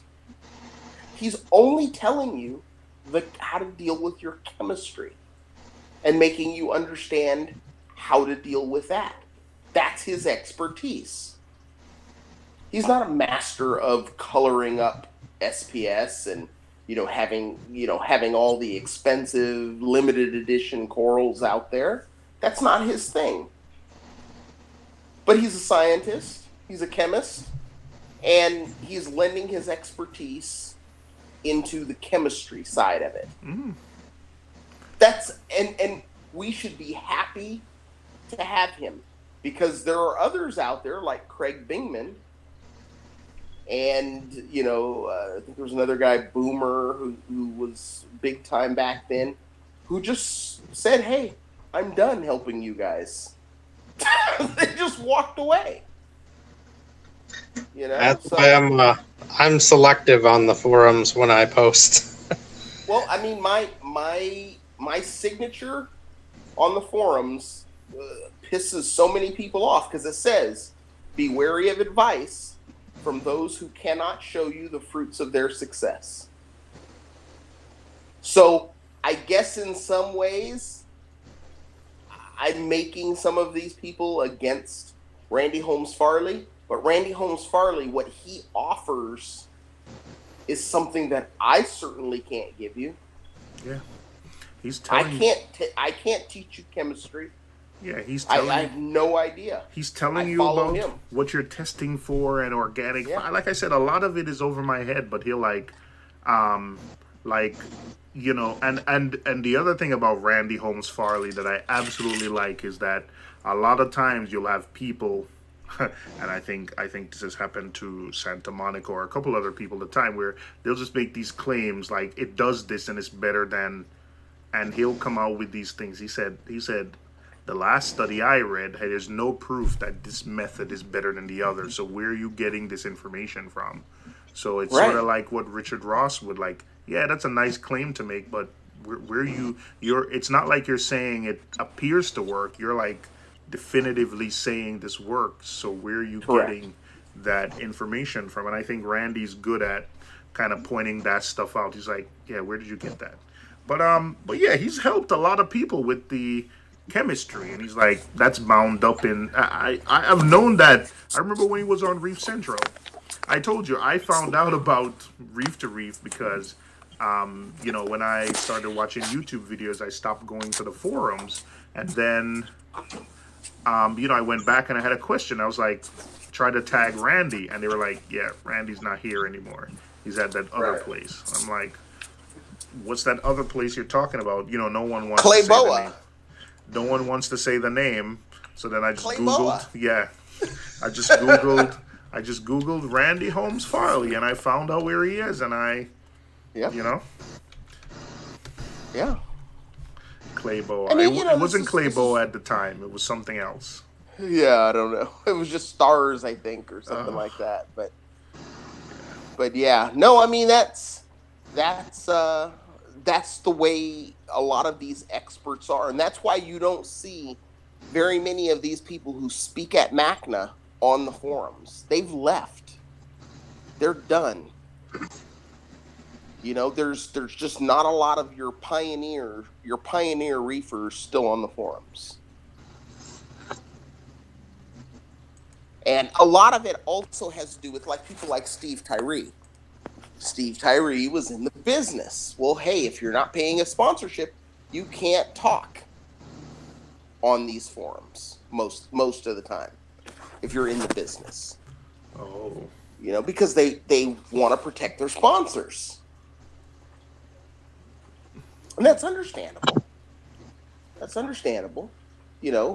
People who have turned, the hobby into a business need to understand that, there are those who are paying to sponsor these forums, and they should get a little more leeway than you as a non-sponsor. I mean, that's why they're spending the money. I know. Yeah, that is a. Yeah, I know what you're talking about, and it's like a fine line. I don't fault them. I don't fault either side, and sometimes you say like no blatant advertising, but then where do you draw the line? Because someone might see something else as blatant, while someone might not. Right. You know, I get I had a club member just this week get banned from Reef Central. What? He said that he liked Clay Boa better than Reef Central. I'm surprised I haven't been banned. Like, I went back a couple of times. I'm shocked. After him getting banned, I'm shocked you weren't banned either. I'm really shocked you didn't get banned over that. Because he basically said he liked the fact that mods weren't so overzealous over at the other place. Maybe I am banned and I don't know. But that may be. Maybe you haven't been back. But that's what happened. It was something he had said 2 weeks prior. He had been on since then, and then some mod read it, and they sent him a message saying you've been banned, and for the reason it said your request to relocate has been approved. Oh yeah. See, I wish they would say something like that. You know what? It hasn't. I haven't been because I was on. Yeah. The only reason I go there is because Scott Leaf. I don't know why you listen to that guy. Well, he's the support for Bubble King. Yeah, but if you keep going there, that forces them. I mean, you can force them over to the other place. Well, I think Scott knows, but wait. Let me finish first. Back up, but you go ahead. But what I said is Scott gave me some advice for something with the skimmer, and it worked.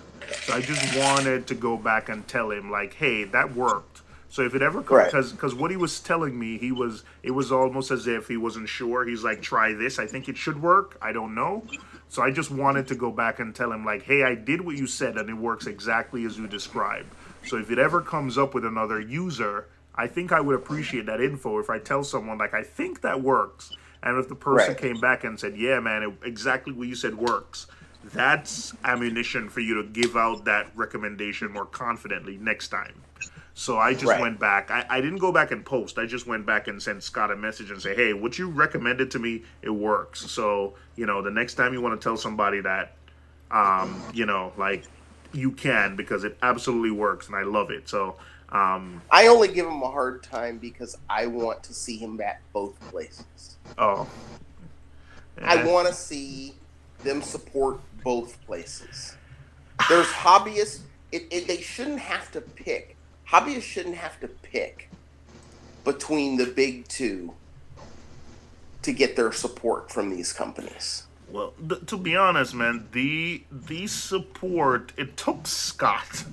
I remember this is how much I was into Reef Central before, and I was on the forum. Like, even though I don't have that many posts relatively, but I remember when people used to give Scott stuff he always said, oh, we're working on our sponsorships, and people like, Scott, you've been saying that for a while now, just get it done.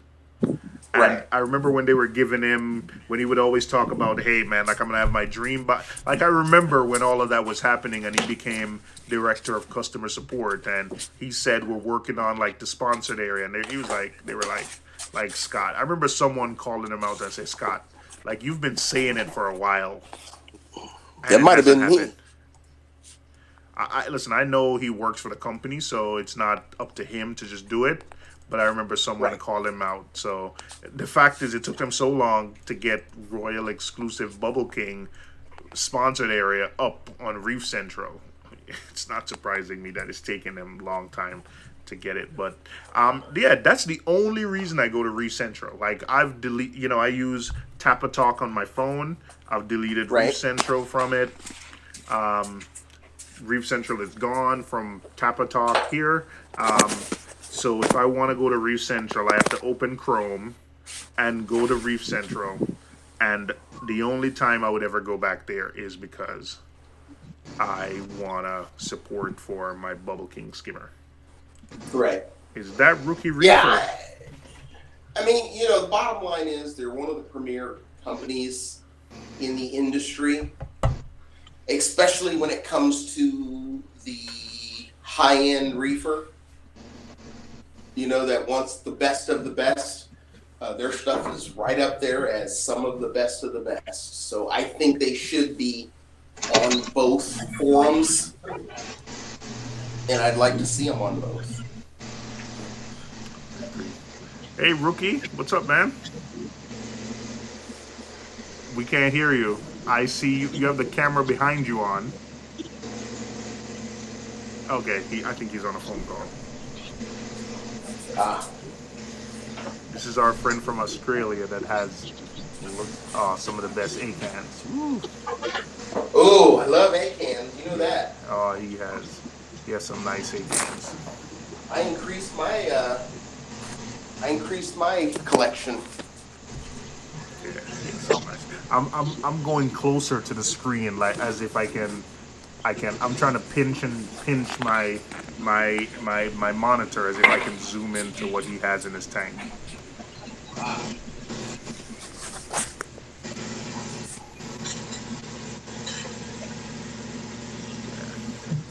I love A-cans now. I'm sort of letting my Zoas die out a little bit to replace them with A-cans. Gotcha.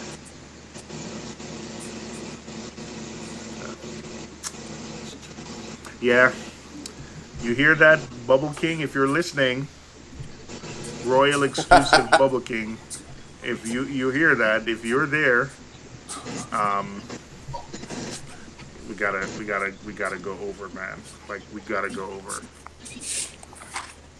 Yeah. Even the vendor for, like, I don't care about turning this into a Reef Central bashing session, but even the vendor sections, they're just more active over on Reef to Reef. Yeah, for sure. There's an algae reactor.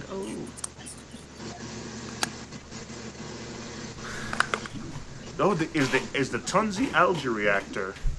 Yes. Available? Ooh. Not yet. It's not available yet, but it's coming soon. Are you looking forward to one of these, or? For the rest of you guys, yeah. I'm not running no algae reactor. What do you have to make it sound like that, man? Like it's almost like a dirty thing. I'm lazy. I mean, I'm just not gonna add any additional stuff to my regimen. That's all. It's nothing against it. I think it's a great idea. I really love the design. What they're doing is they're spinning the Kato inside the reactor. Love it. The reactor comes with the pump. And it comes with two lights that are strapped on from the outside. I love it. I had a good chat with, you know what? If Roger's listening, I had a great interview with Roger at Macna, and I should probably publish that video. So I'm probably going to work on that this week. And the Roger is a nice guy. I love Roger.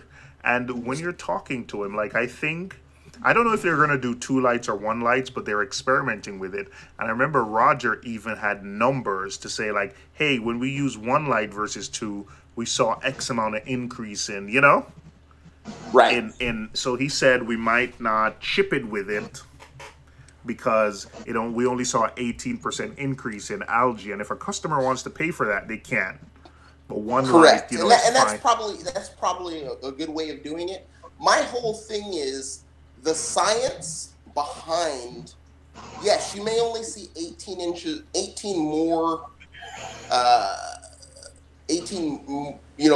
more growth, but there's more than just growth as a benefit.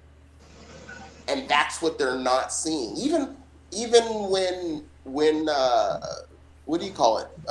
Reef to Reef did their, not Reef to Reef, BRS. Bulk Reef Supply. BRS. When they did theirs, I mean, they basically showed it that it only did about that, 18%. Mm-hmm.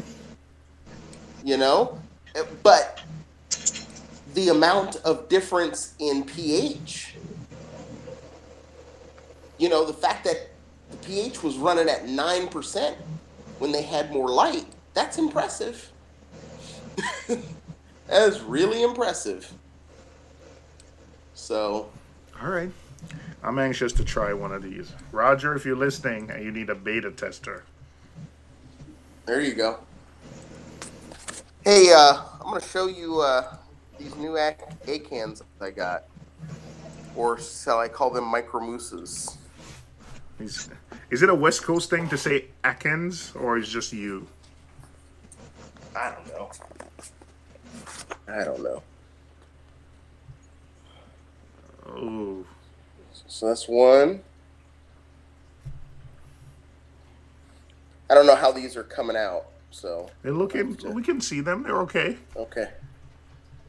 I may have to put, you know what, it's still a little blue. Let me put my other lens on. Now, you're going to show us the one you got at Reefapalooza, right? Yeah, I just showed you that one. Oh, wait, it looked like it's grown a little bit. Oh, that one. I'm sorry. I know, you're talking about the frag that I got at Reefapalooza. Yes. Yeah, hold on just a second here. So, that's the one right there. Ooh. Has it grown since you've gotten it? Oh, yeah. A lot bigger. This is another one I just recently got. I think Alex said goodnight. Oh, good night, Alex. I'm still here. Oh, okay. Wait. I'm in the dark right now. Oh, shucks. Lights cut off, huh? No, his name, because he's in the dark, and then his name went, you know, your name goes away when you're there. So it literally looked like he dropped off. Ah. I think Rookie Reefer dropped off for a sec. Oh, looks nice, man. Looks good. I gotta put my ancans in a new spot. Some of them are growing good, but they just don't look all that great right now. I think now this one here, I thought it was an acan, but the person that sold it to me said it's a blastomusa. Don't look like no blastomusa I've ever seen, but it's still pretty cool. Because I thought there's those other little mini scolies and stuff too that look really close to an ancan. Yeah. Because those green tentacles, I've never seen green tentacles on an ancan like that. Those aren't green tentacles. Those are just stripes in the eye. That's different. Yes, yeah. It is. The tentacles are that brownish area that you're seeing in the. Okay. Those are the tentacles, and that's those bright green stripes are just part of the eye. Oh, ooh, that's nice. Hey, yeah. Are you gonna shut that tank down when you got the big tank up and running? No. It'll be mostly. I'll probably do mostly mushrooms. I already hear O's plotting, going, well, if you're shutting it down, you should just send those over to me to hold on to them for you. Listen, these, the acans are going to go in the big tank. That's my plan. He called me. Greg sent me a photo when he bought that acan at Reefapalooza, and that's when I decided that I want to make it out there next year. Not only that, but he got the prices he got for those. Like, I won't say the prices, but I think we would have paid triple or quadruple on the East Coast for those. Well, I can say that when the guy, Victor from Worldwide Corals was standing next to me when I did it, and when the guy told me the price, he whispered in my ear, "Buy it and buy it fast." I like that Lobo there too. Yeah. Oh, the Lobo? Yeah. Man, you guys just have the great stuff. No. These were complete brownouts. These Lobos were completely brown when I bought them.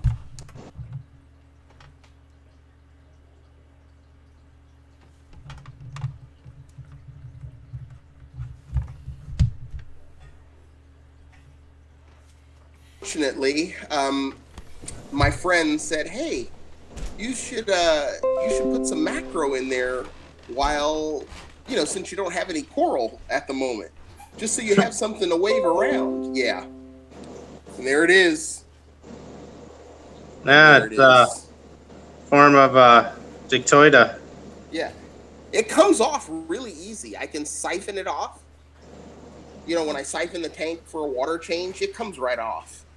But it grows right back. So I just need something that eats it. But this tank's really too small, unfortunately, to put tangs in it or something like that. So I may get like a yellow tang just temporarily.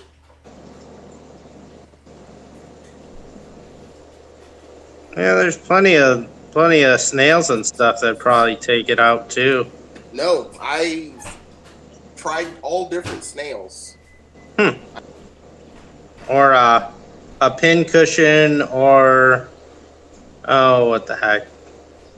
Like a tuxedo urchin would probably eat it too.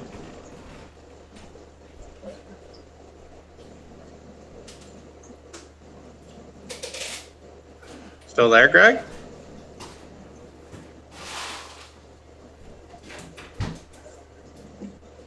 Are you still there? Oh?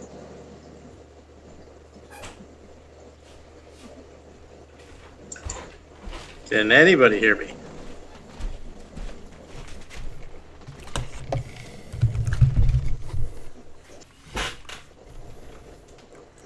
Hello. Oh, sorry guys, I had to step away for a minute. Did Greg freeze? Yeah, I think he did. Maybe. You trying to scare us with the red light? Well, I just wanted to make sure that I'm still here. Sit in my dark basement. Rookie Reefer is still trying to get his mic to work. I could show you what I showed you the other week. Bioluminescence? Mm-hmm.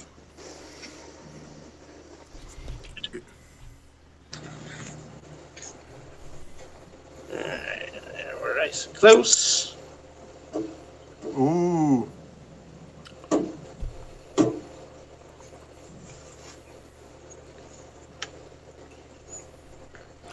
So you are now the bioluminescence expert.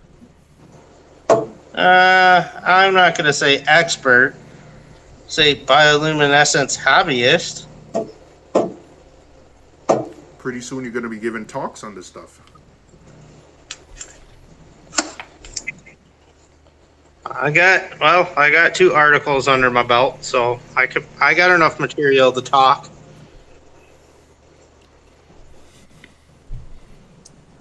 Heyo. Yep, you back? Oh, sorry about that. Let that be a lesson to you all. When it says your battery's dying, plug it in. Hey, Greg, you watching the darkness of my screen? Yeah. All right, watch. Uh-huh.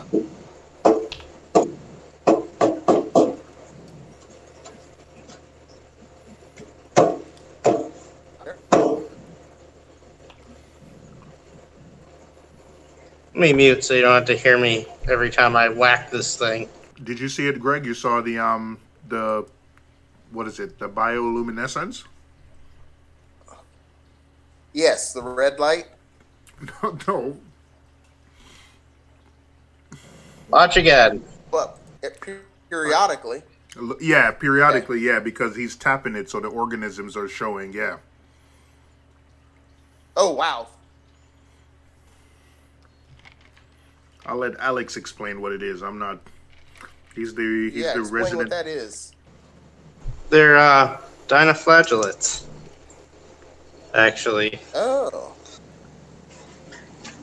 A very specific species. Hold on, let me get a stick.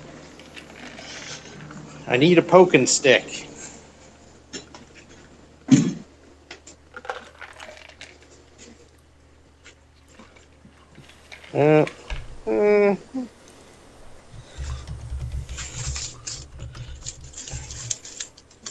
There.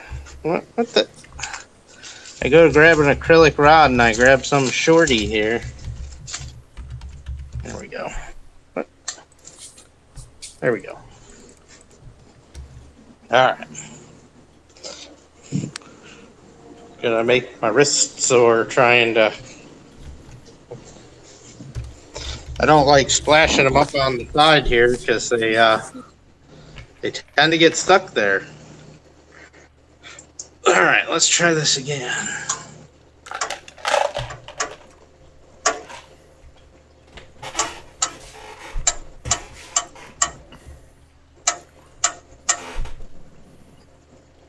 Ah.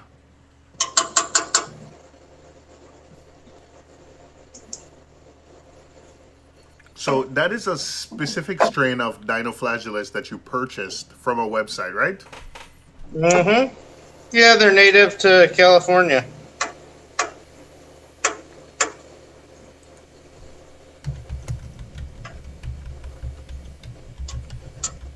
Is that the same ones that we use in our saltwater tank? Or are you not sure about the strain? Oh, this is probably not the same strain, no. These are open water animals. Usually, like, if you ever, like, there's species of these that are part of red tide. That's what these are. Oh. There's several different strains. This one's from the Pacific, though.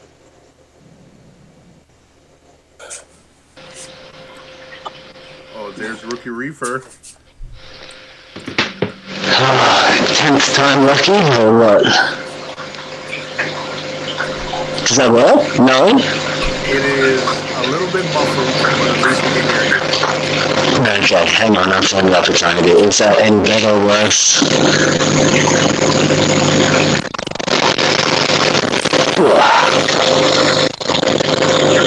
What is that? Any better? Alright, so it's breaking up pretty bad. Okay, bear with me. That was getting better. I just talked to you through my friggin' phone. That's what we said. That's awesome. Oh, aggravating. Hey, you got all this friggin' equipment, can't even get it to work. What is happening? How are we? It's good to actually finally talk to you. I've tried to talk about 10 times. It was like third time lucky, nope. Fourth time lucky, nope. Fifth time lucky, nope. You got on quick. How are you? Sounded like you were in a hurricane or a tornado from that mic feedback. Didn't you hear about the one down under? A hurricane? Yeah, it's happening at my house in this room. Oh. I'm joking. Yeah. So how are we all? We're good. Yeah, don't joke about that. We're having 50 to 60 mile an hour winds right now. Hurricanes don't happen in Australia. We're pretty like touch wood, but we're pretty safe with that kind of stuff. It's we don't get tornadoes and stuff like that. We get bad weather, but it comes offshore most of the time. We don't really get hit with it. So what natural disasters do you guys get down there? Mainly just flooding. We get a crap load of rain. I've got to censor myself. PG rated, PG-13. But yeah, just a buttload of rain. Hey, we get a fair few storms and some hail occasionally, but in general, just rain. I reckon probably the fastest wind we get over here is about 100 kilometers an hour, which is like, what, 60 kilometers? So that's about as bad as it gets. Okay. Normally. They don't get those, but they have every nature of poisonous animal known to man that they got to deal with. Yes, they do. Hey, it just makes you tougher, all right? Just know what to stay the hell away from. I'm pretty sure So, that people. so you don't like to go pick up the brown snakes? Nah. I stay away from them. I imagine if you're living there, people don't die from like ordinary snake bites. It's probably just tourists, right? No, no one does. Like, everyone makes it out so much worse than it is. Look, there is desolate places in Australia. If you go there, there is risk of being eaten by a crocodile or bitten by a snake that's going to kill you, and you won't be able to get to a hospital. But in general, you don't go do stupid shit and you don't get killed. Most of the time, those animals don't want nothing to do with you. Exactly. They're all normal. Although I remember one time I had one of my mates over and we'd just been drinking and whatnot, and he was getting picked up by his missus, and he left. We said goodbye, and he comes back all pale faced at my door, and he's like, "Dude, come have a look at this." And we walked outside, and you have to kind of, my driveway goes up, so we walked around to the driveway, and literally there was a carpet python that would have been way wider than the thickest part of my arm, like probably thicker than my leg. It spanned the whole length of the driveway and went like half a meter each side of it. It was pretty crazy.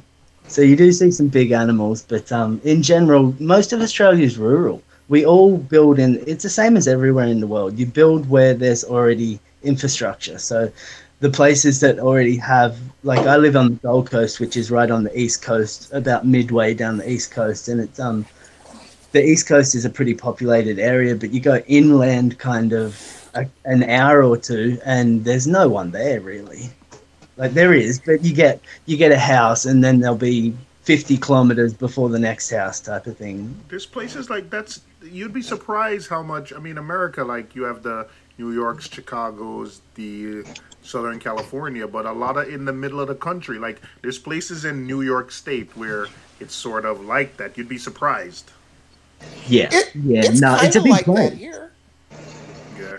America is a collection of small towns. Like New York is what, about 10 million. The second is what, Los Angeles with about 3.5, 4. Then after that you have Chicago, then Houston with 2.5. It's and then it gets real small after that. So we have America's a collection of small towns, even though I think you see a lot of big city people on here. The only difference is if you go an hour in Southern California, yeah, you've only gone maybe 5-10 miles. that's why we describe our driving in time. But I have friends who be like, "Hey, I'm from Nebraska and I drive 5 hours in either way, and I'm still in Nebraska, still haven't hit, like another big town." Yeah, I don't know about that. I've driven through Nebraska. It's not that big. Nebraska's not that big? Well, I mean, it's big, but there's no traffic, so it doesn't take long to get through it. Nebraska. I've only. All right, I'm gonna try and pour some water in here, so you guys are ready. I'll go ahead and I'll try doing this. You gotta be the only person in the world that voluntarily put dinoflagellates in a tank.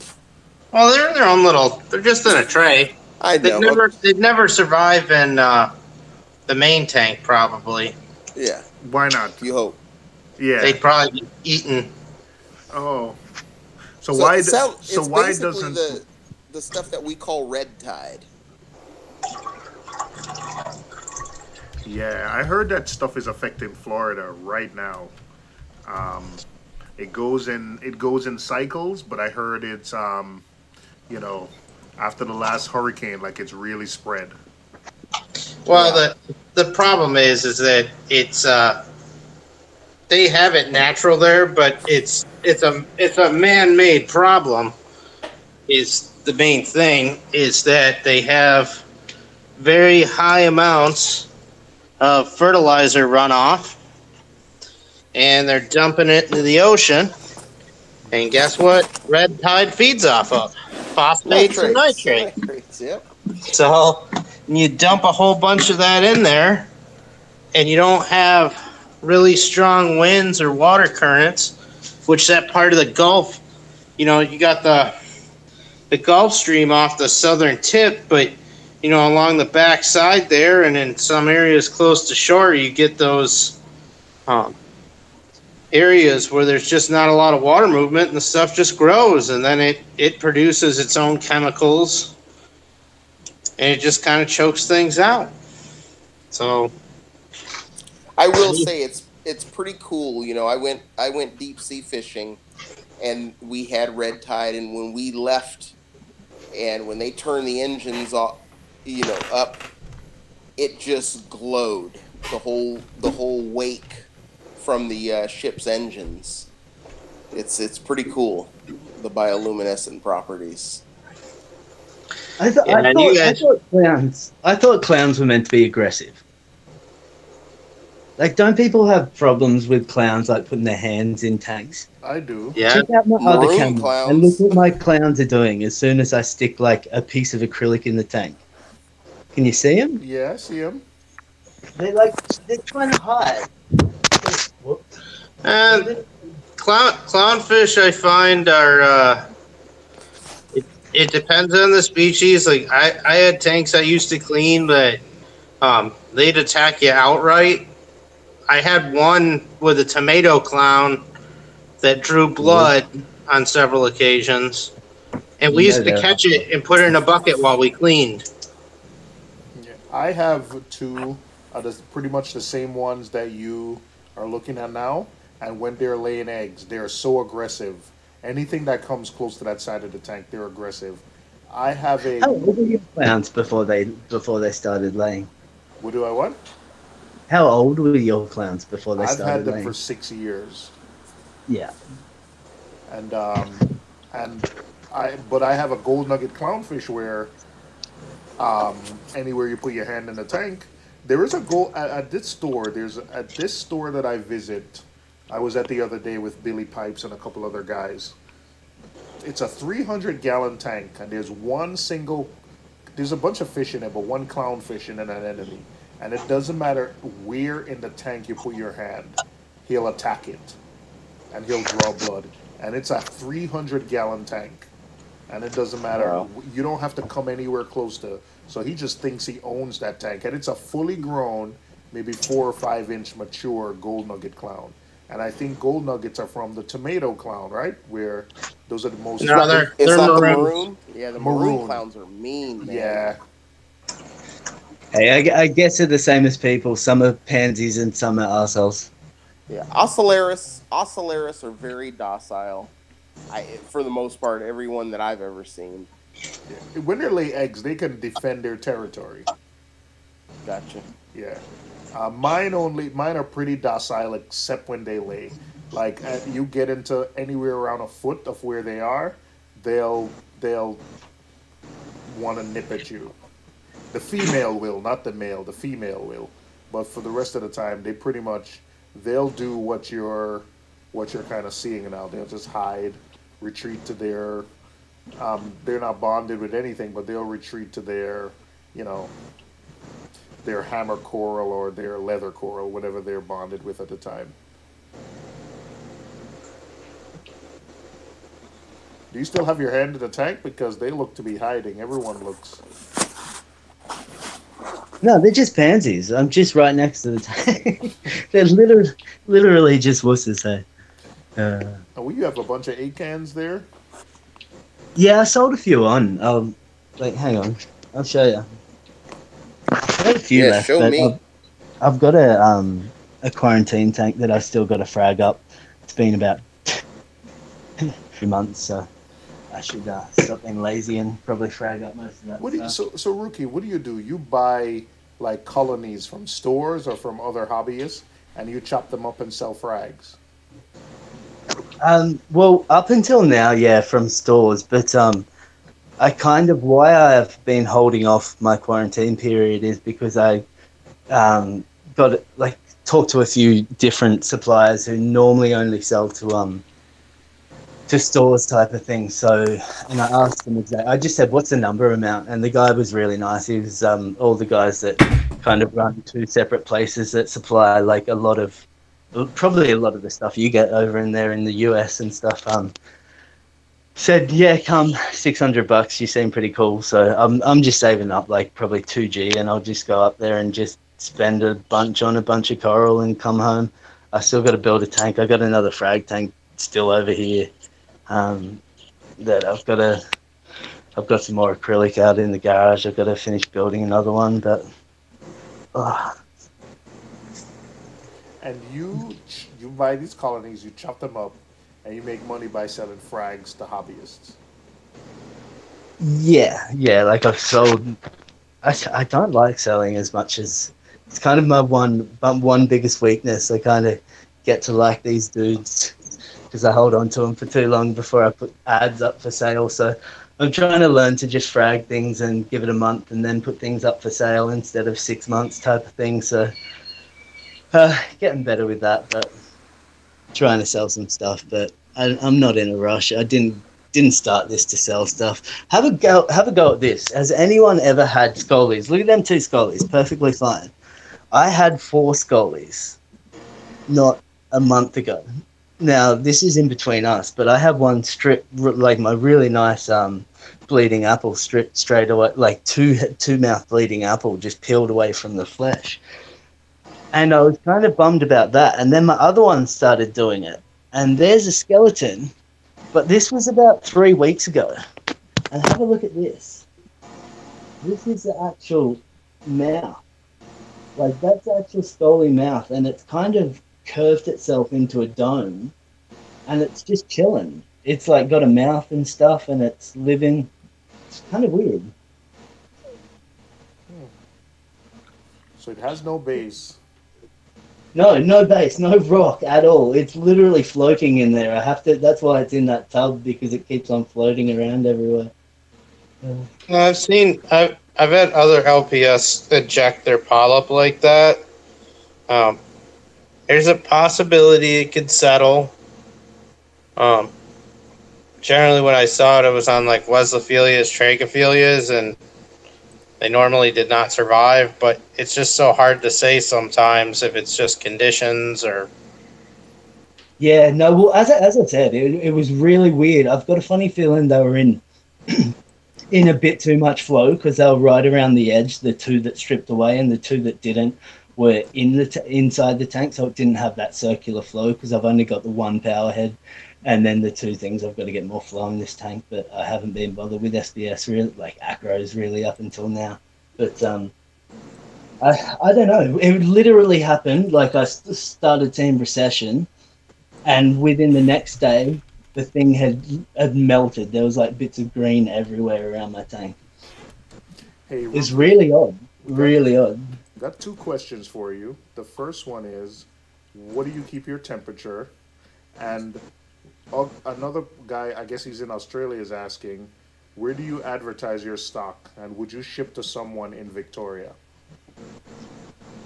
I don't advertise, and I have been hit up for shipping a fair bit. Like, I don't advertise as such. I just kind of put up a post when I want to sell coral. I'll put it up, wait till 3 people come buy coral, and I'll take it down type of thing. So it's not, I'm not trying to run a business. Like, I'd love to do that.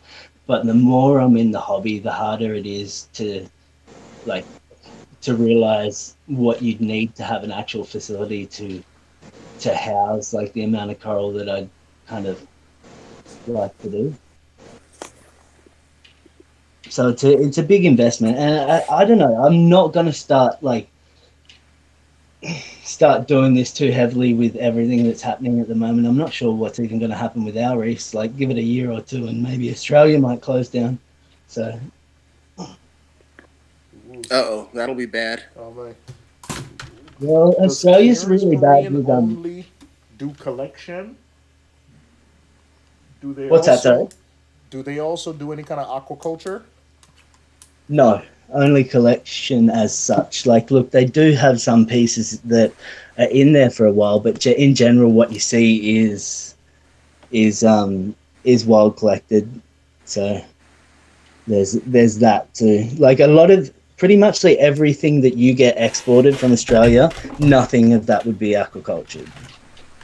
Look, I could be wrong with a few pieces. There is Batavia, a place called Batavia Frags, run by a really cool dude called Jerem over in WA, and they aquaculture a lot out on one of the islands. So they do it the wild aquaculture type of thing. So is it? Yeah, it's mariculture. Yeah, I don't know, whatever you call it. Yeah, I think it's called mariculture. Yeah. So that's one place, but that's about the only place I can think of that's selling things. Look at this. I hate acros, hey. I literally hate acros. I hate summer, actually. I've had a bad run of it with lately. I haven't been paying the tank much attention, so she's, as you can see, the glass is rather dirty. And you can't even see what's in there at the moment. It's all hairy. Fun times. There's another Scully. That's one of my other bleeding apples, but it got stung by something else on the edge too. I hate having frags that like, move around. One thing I'd say to people is make sure you glue everything down or have it on frag plug too.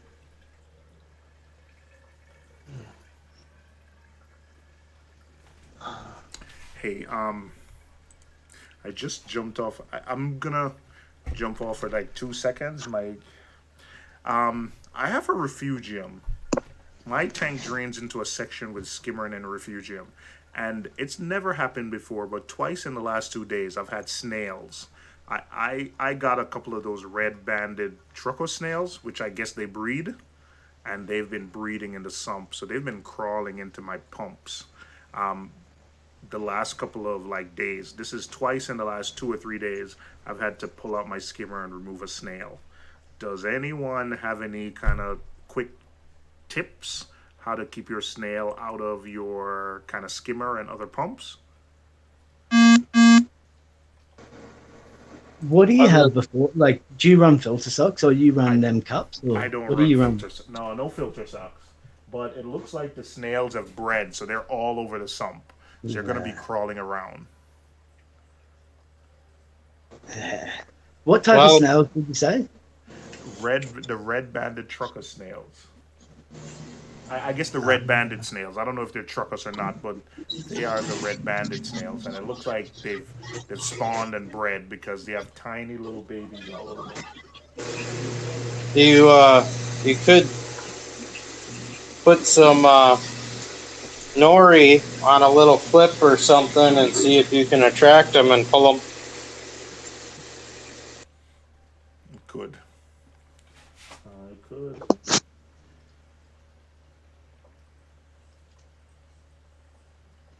Yeah, I'll have to think of something. Hey, I reckon just turn your skimmer off and make some money. Them croakers are worth a bit, aren't they? Croakers are a few bucks each at least. Could turn it into you. When you start selling coral, I'll start selling snails. How about that? Yeah, well, I'm gonna do it. I've got some 1-inch acrylic in the garage, like a sheet that's probably about 2 meters, 2 sheets of that. Sorry. So that's what I'm gonna be building my next frag tank out of.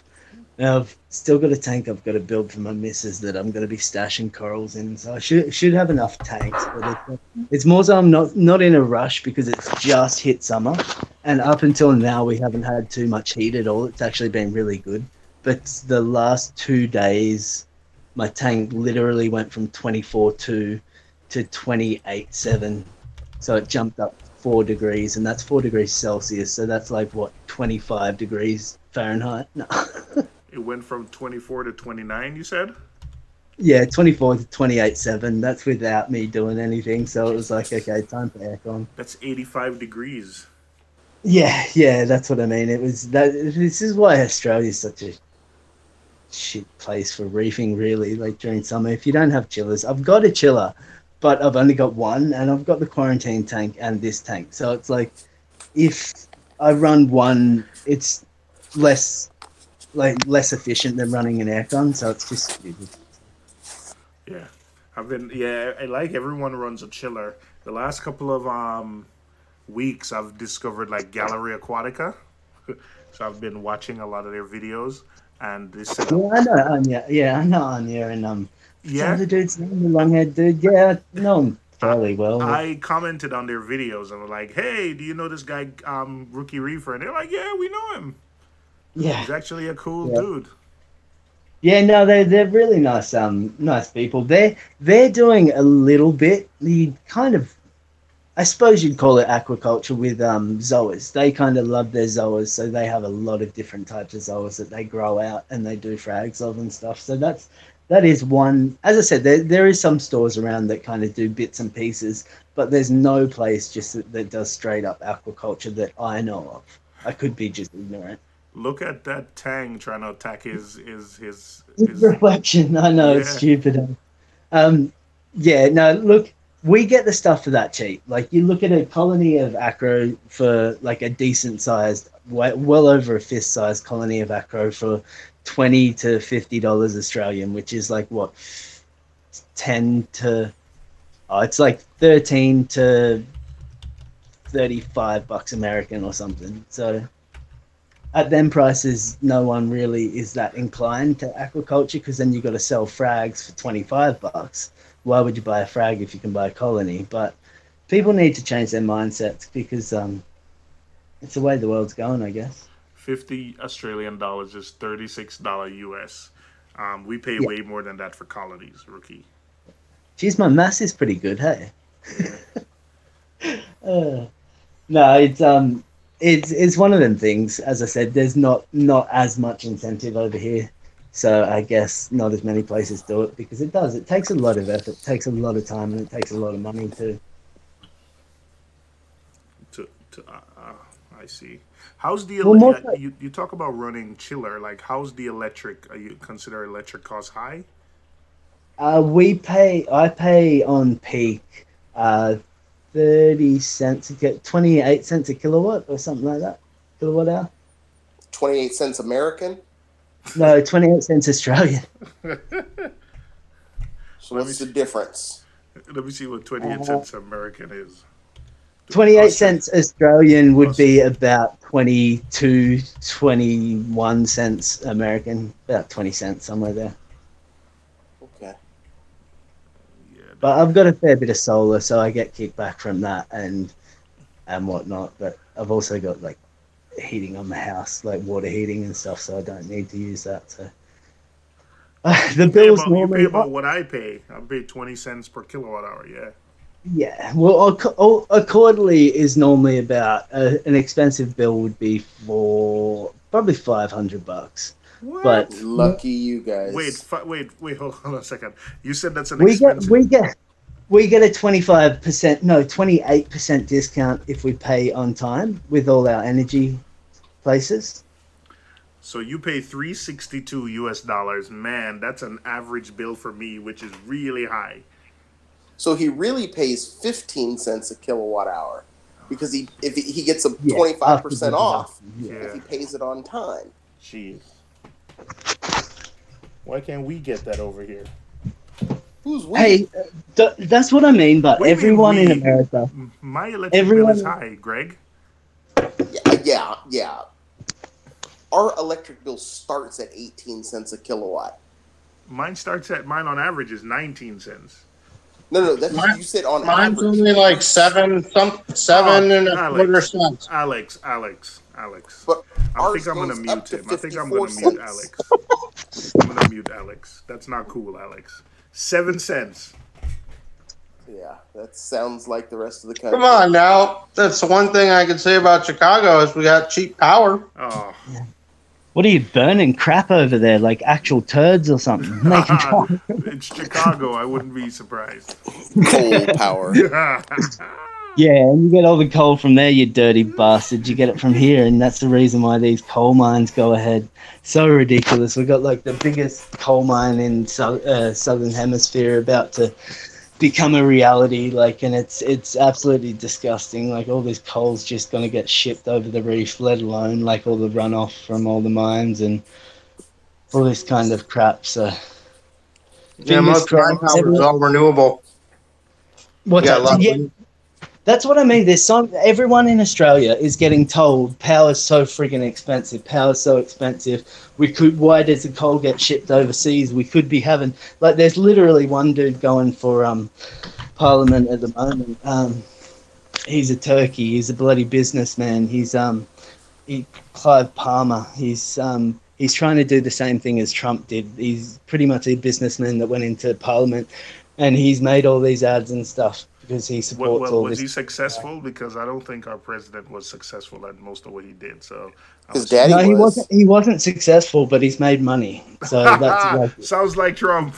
Exactly. It literally is exactly the same type of thing. So I hope people, obviously people listening to your stream are going to be reefers, but we need to kind of get the word out there that, like, renewable energy should be a thing. Like we should be able to make these. We need to invest in these things for our, like, you guys already have kids. I'm going to have kids within the next kind of 5 to 10 years, and I want my kids to be able to not have to burn up. And we have to deal with some of these issues, which is climate control, which some people don't like to say that it's a thing.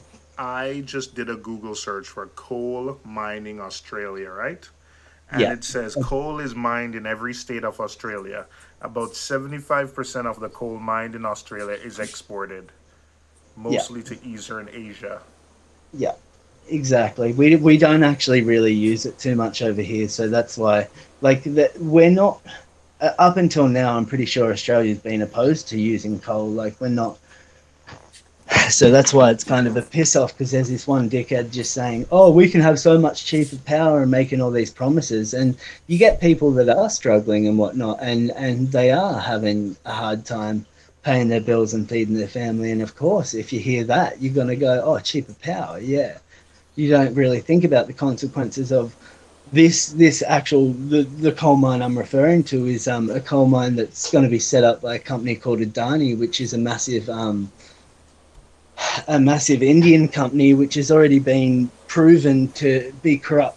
I think it's five or six times. They've already been proven, like it's already been proved that they did corrupt things. Like they sent tens of millions of dollars of coal unaccounted and all this type of stuff. So it's disgusting how the government can't just get rid of it, and people need to be more aware of these things. Give it 50 years. You want to be greedy, you won't be able to breathe.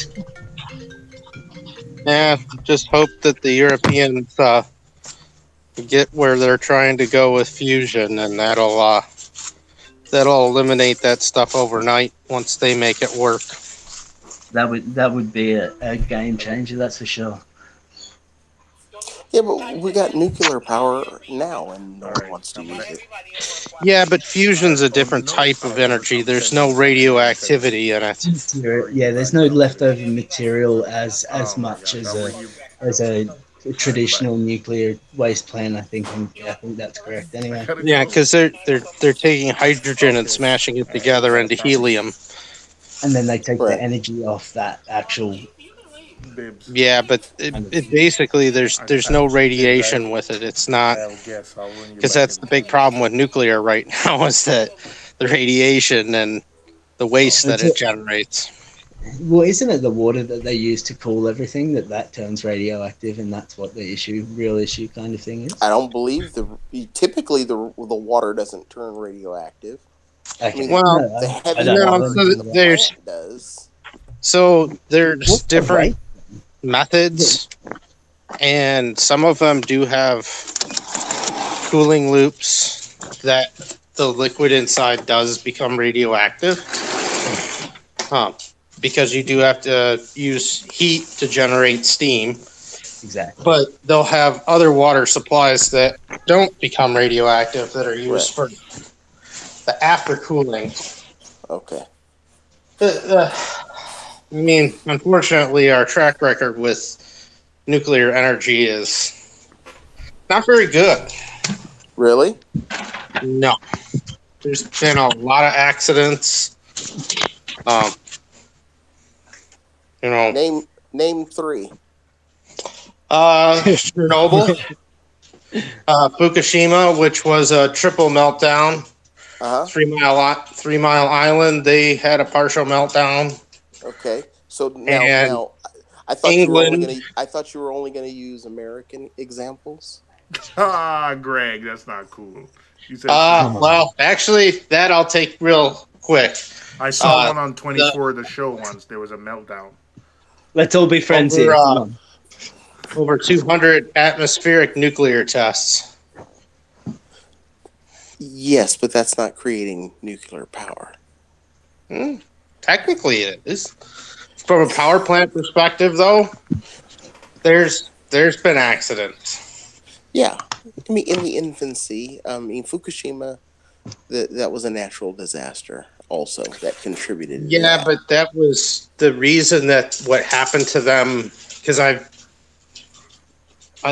do a lot of history on nuclear testing and nuclear disasters, and The reason that happened was because of really poor design.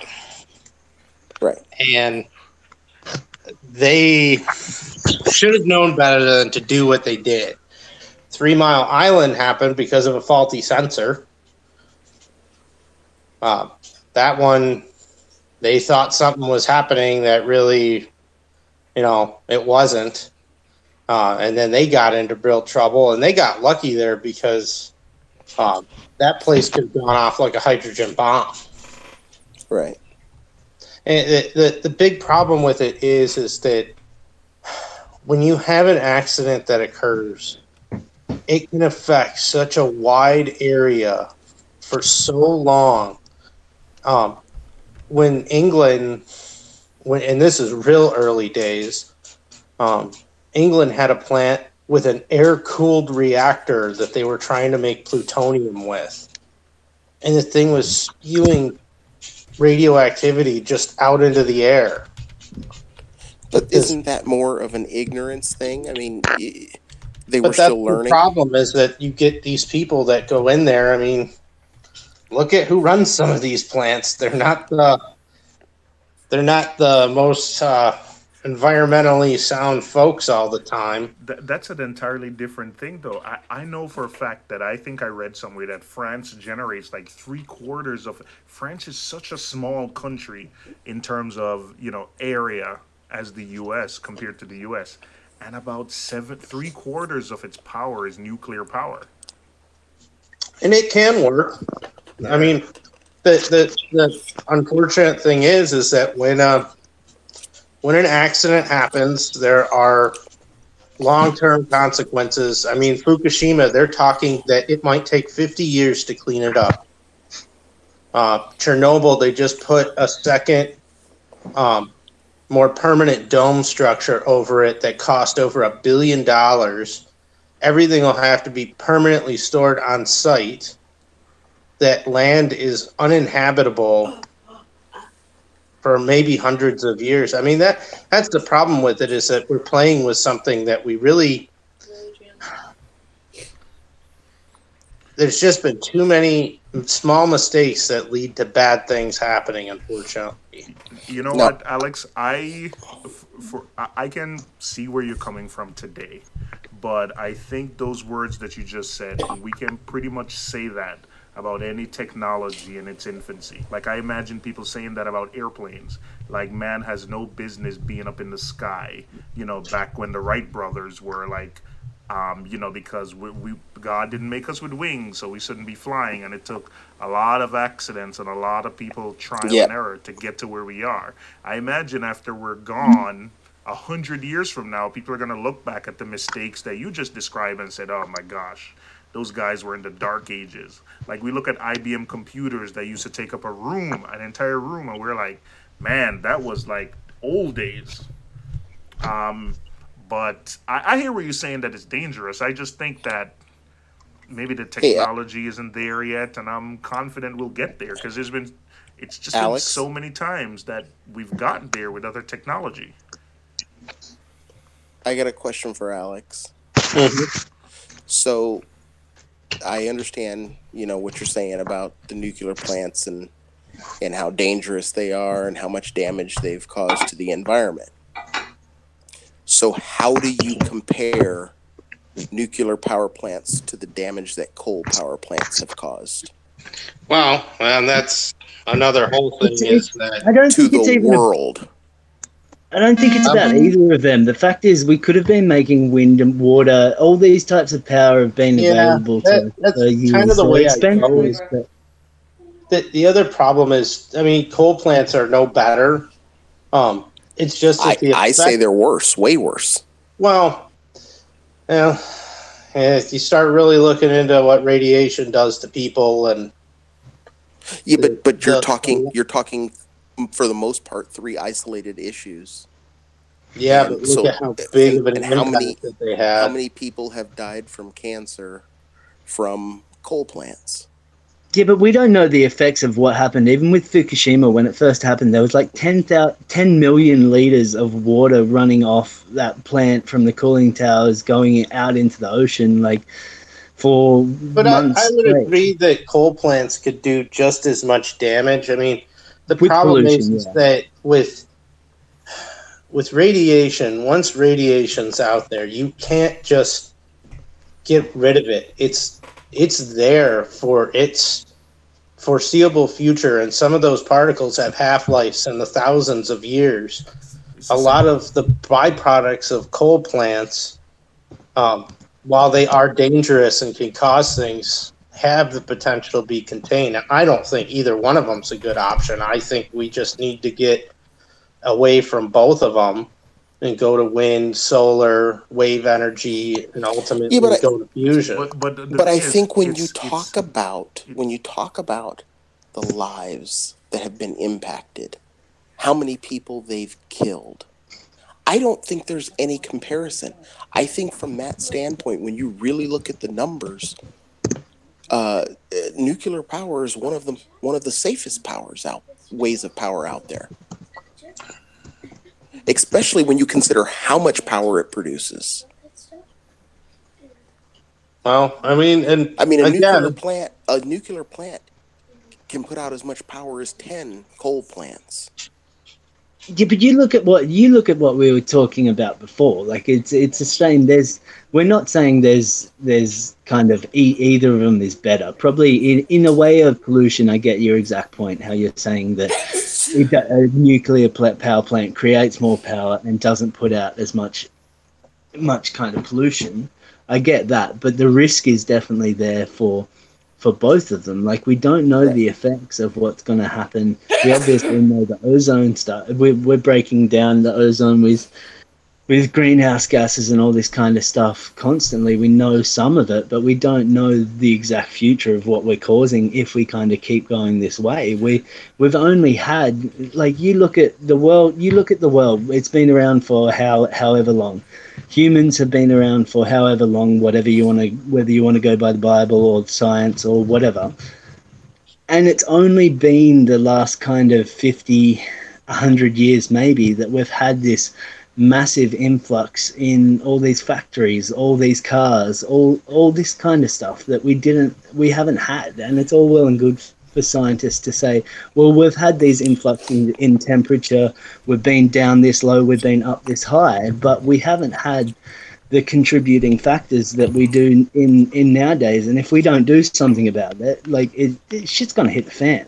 Yeah, but this place isn't going to be livable. But people also. I'm not saying tomorrow. I'm not saying the next day. But give it 100 years. Give it 200 years. But give it 100 years and then compare those numbers. Yeah, but people also have to live and provide for their families. And the fact of the matter is, like, I don't think wind and solar, whether the technology isn't there yet, like, it just can't replace. It is. Oh, the thing is that we're having problems in Australia because Australia can't accept the influx the way our power grid's set up. It can't accept the influx of power during the day because so many people are trying to contribute solar back.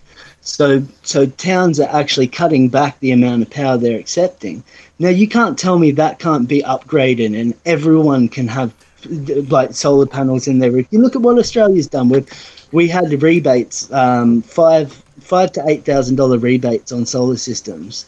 So you literally get that back after you buy your solar from the government. Yes, but when we say this stuff can be upgraded, it's not just snap your finger and it happens. No. I kind of agree with you where we need to go. My thing is always like, it's not, we always talk in absolutes, like there's not a lot of nuances with getting there. Like there's a lot of nuances. The problem is the people that are in control of the government, and the government only care about the next 2 or 3 years because that's what they have to be concerned about. No, that's where I'm going to disagree, because it's not only the government. Because when you say like, hey, we need to build wind farms or solar farms, that's on somebody's land. That stuff needs to get built. That stuff needs to be paid for. It still needs taxes. Land? Don't tell me the government doesn't own plenty of land. Yeah, but it's taxes. Stuff needs to be paid for. So it's not as simple as just like, are people willing to pay the taxes or whatever it needs for this stuff to get built? Part of it comes when you make because the infrastructure is a huge part of it. is that those infrastructures for power were not built with what they're trying to do now in part. Mm-hmm. But a lot of it becomes like, if you really want to shift to that, it has to be a national program that everybody buys into, not just the government, but they get all the power companies, local governments, and everybody involved in, and they say, look, we are getting away from this. And well, that's the difficulty is. Yeah, and everyone has different budgets, different priorities. They're like, you have big companies that you might be able to do an incentive, but then you also have little, maybe, there's different priorities, and it's hard to, get everyone to shift like that. People have different priorities, and I'm not saying people's priorities are always nefarious. Like, some of them they're like, how are we going to pay for this? Like, it's okay for you to sit there in New York and say, like, it's fine, you guys can just tax and pay for it. Yeah, but we're a small, like, how does this stuff gets paid for? Okay, well, I have to disagree with you 100% there. I know we're in completely different countries. Like, the government's going to be run completely different. Hell, you have a president, we have a prime minister, so obviously it's going to be completely different. But the point is, the money gets put somewhere. We pay all these taxes. They decide where the money gets put. Now, not long ago, 4 months ago, probably 6 months ago, the government gave a $16 million grant to a company that didn't even do anything coral related, and it was meant to be a coral grant. Even the company said, what do we do with this?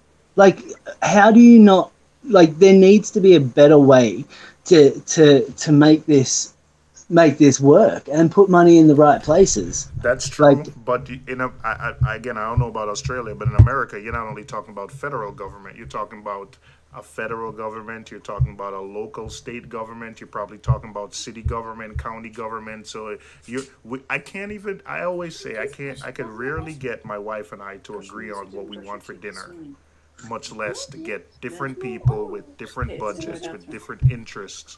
And, like, each of them could have a legitimate reason. Like, not because they don't agree with each other means they're each inherently wrong. They just have different priorities for the people who they represent. So I'm not saying we're not right.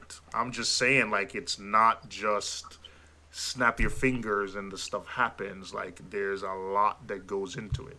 That's no, I completely understand. But when do we get to that point, though? When do we get to that I don't point where we try to go the other way? The first step to understanding is just understand that you can't just come in and bulldoze your ideas through somebody. I think the first step is just to understand that there's different priorities, and that's when, I don't know how you get there. I absolutely don't know. I have no idea.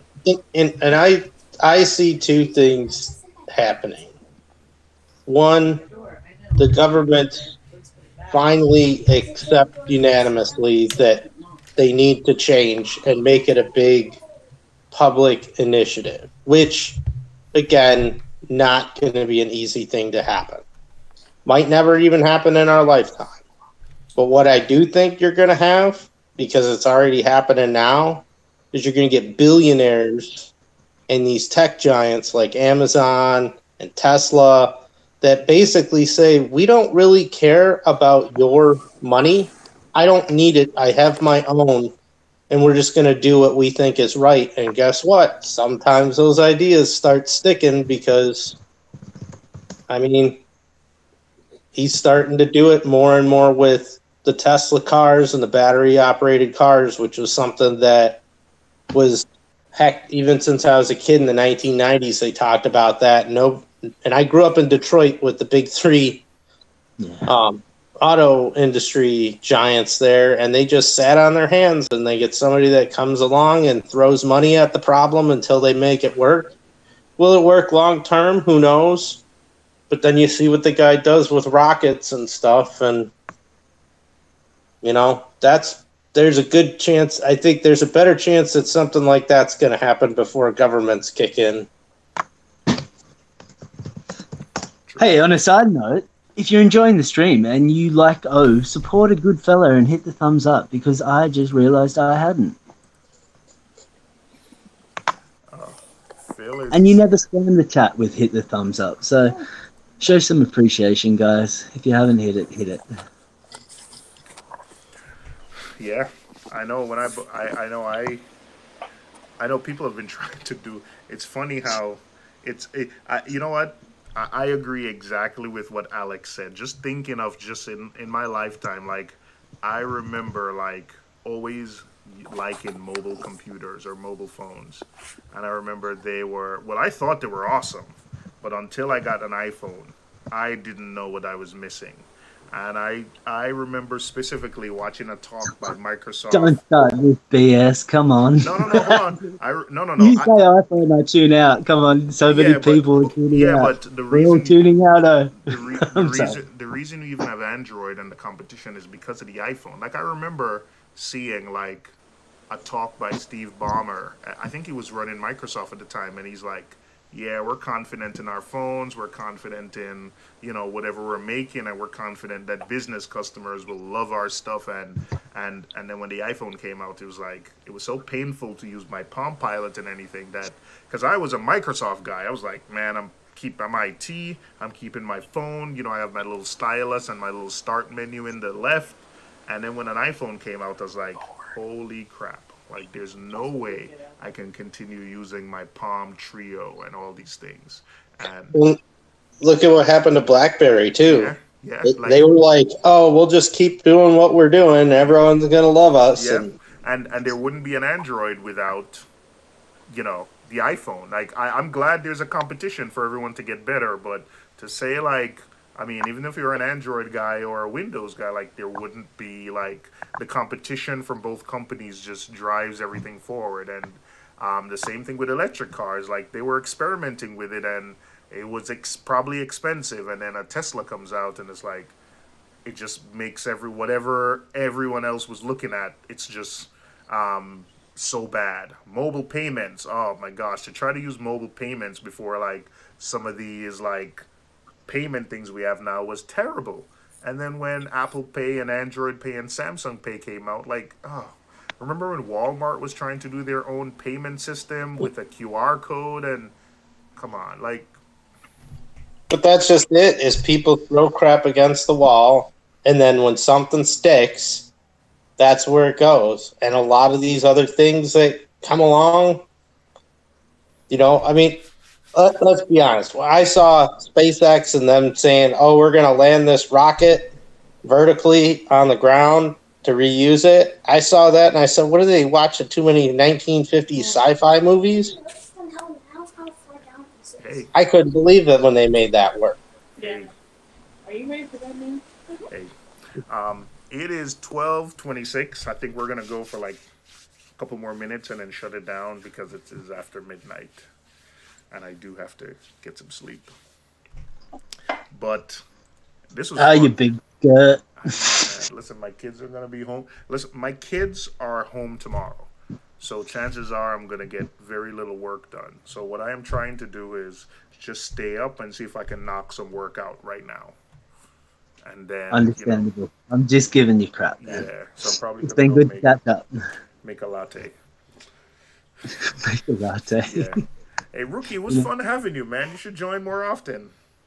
Yeah, I don't really get too much spare time, but I do like to jump on when I do have the time. And I saw you pop one up. I got to do my own, like do a stream, but I just kind of procrastinate and don't end up doing it. So I'll do it one day. All right. You know how you try and make things too polished, and then you just try too hard, and it's like, oh, I should have just done it.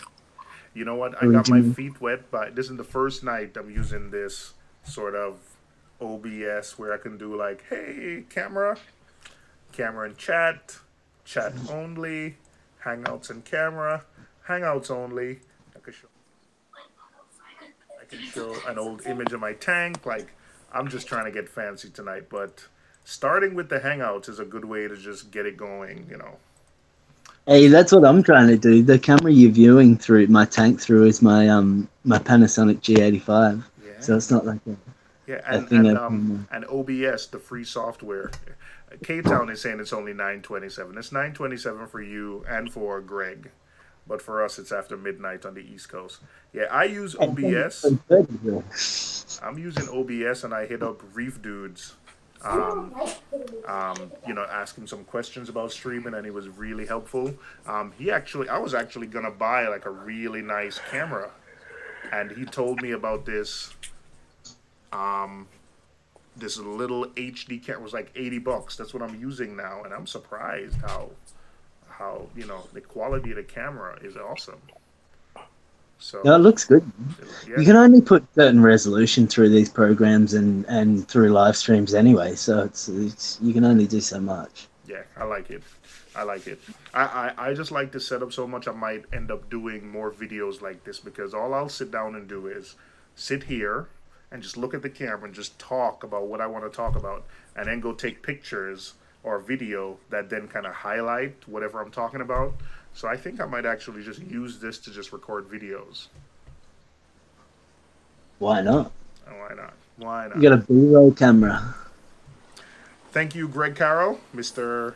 Palooza, No problem. as you're otherwise known at. Really anxious about coming out to maybe Cali next year. I'm looking forward to that. Alex G from Alex G's Aquarium. Alex, did you change your avatar? No, this is always my avatar if I'm not talking on here, at least. Is that But it's not my YouTube one. It's your little mantis, isn't it? It's your mantis? Yeah. Yeah, he's cool. It's a good picture. And then Rookie Reefer from Down Under earlier. We had who else was in earlier? I forgot. Bubba Shinobi was in earlier. We had Exclusive Reef in earlier. Yeah, I saw Ash in here earlier. He hadn't been in for a while. All right, so thank you guys. Miss Reefer Fox, I will hit you up on Discord to get some of those. I have no idea what you mean by stream elements for OBS. I have no idea, so I will hit you up on Discord for some ideas. But thank you, everyone. Have a good night. Take care. All right, you guys. All right, just give me a second. I don't know how to stop this. This is my first time. I think you just hang up though. No, that's not how it goes. No? You have to hit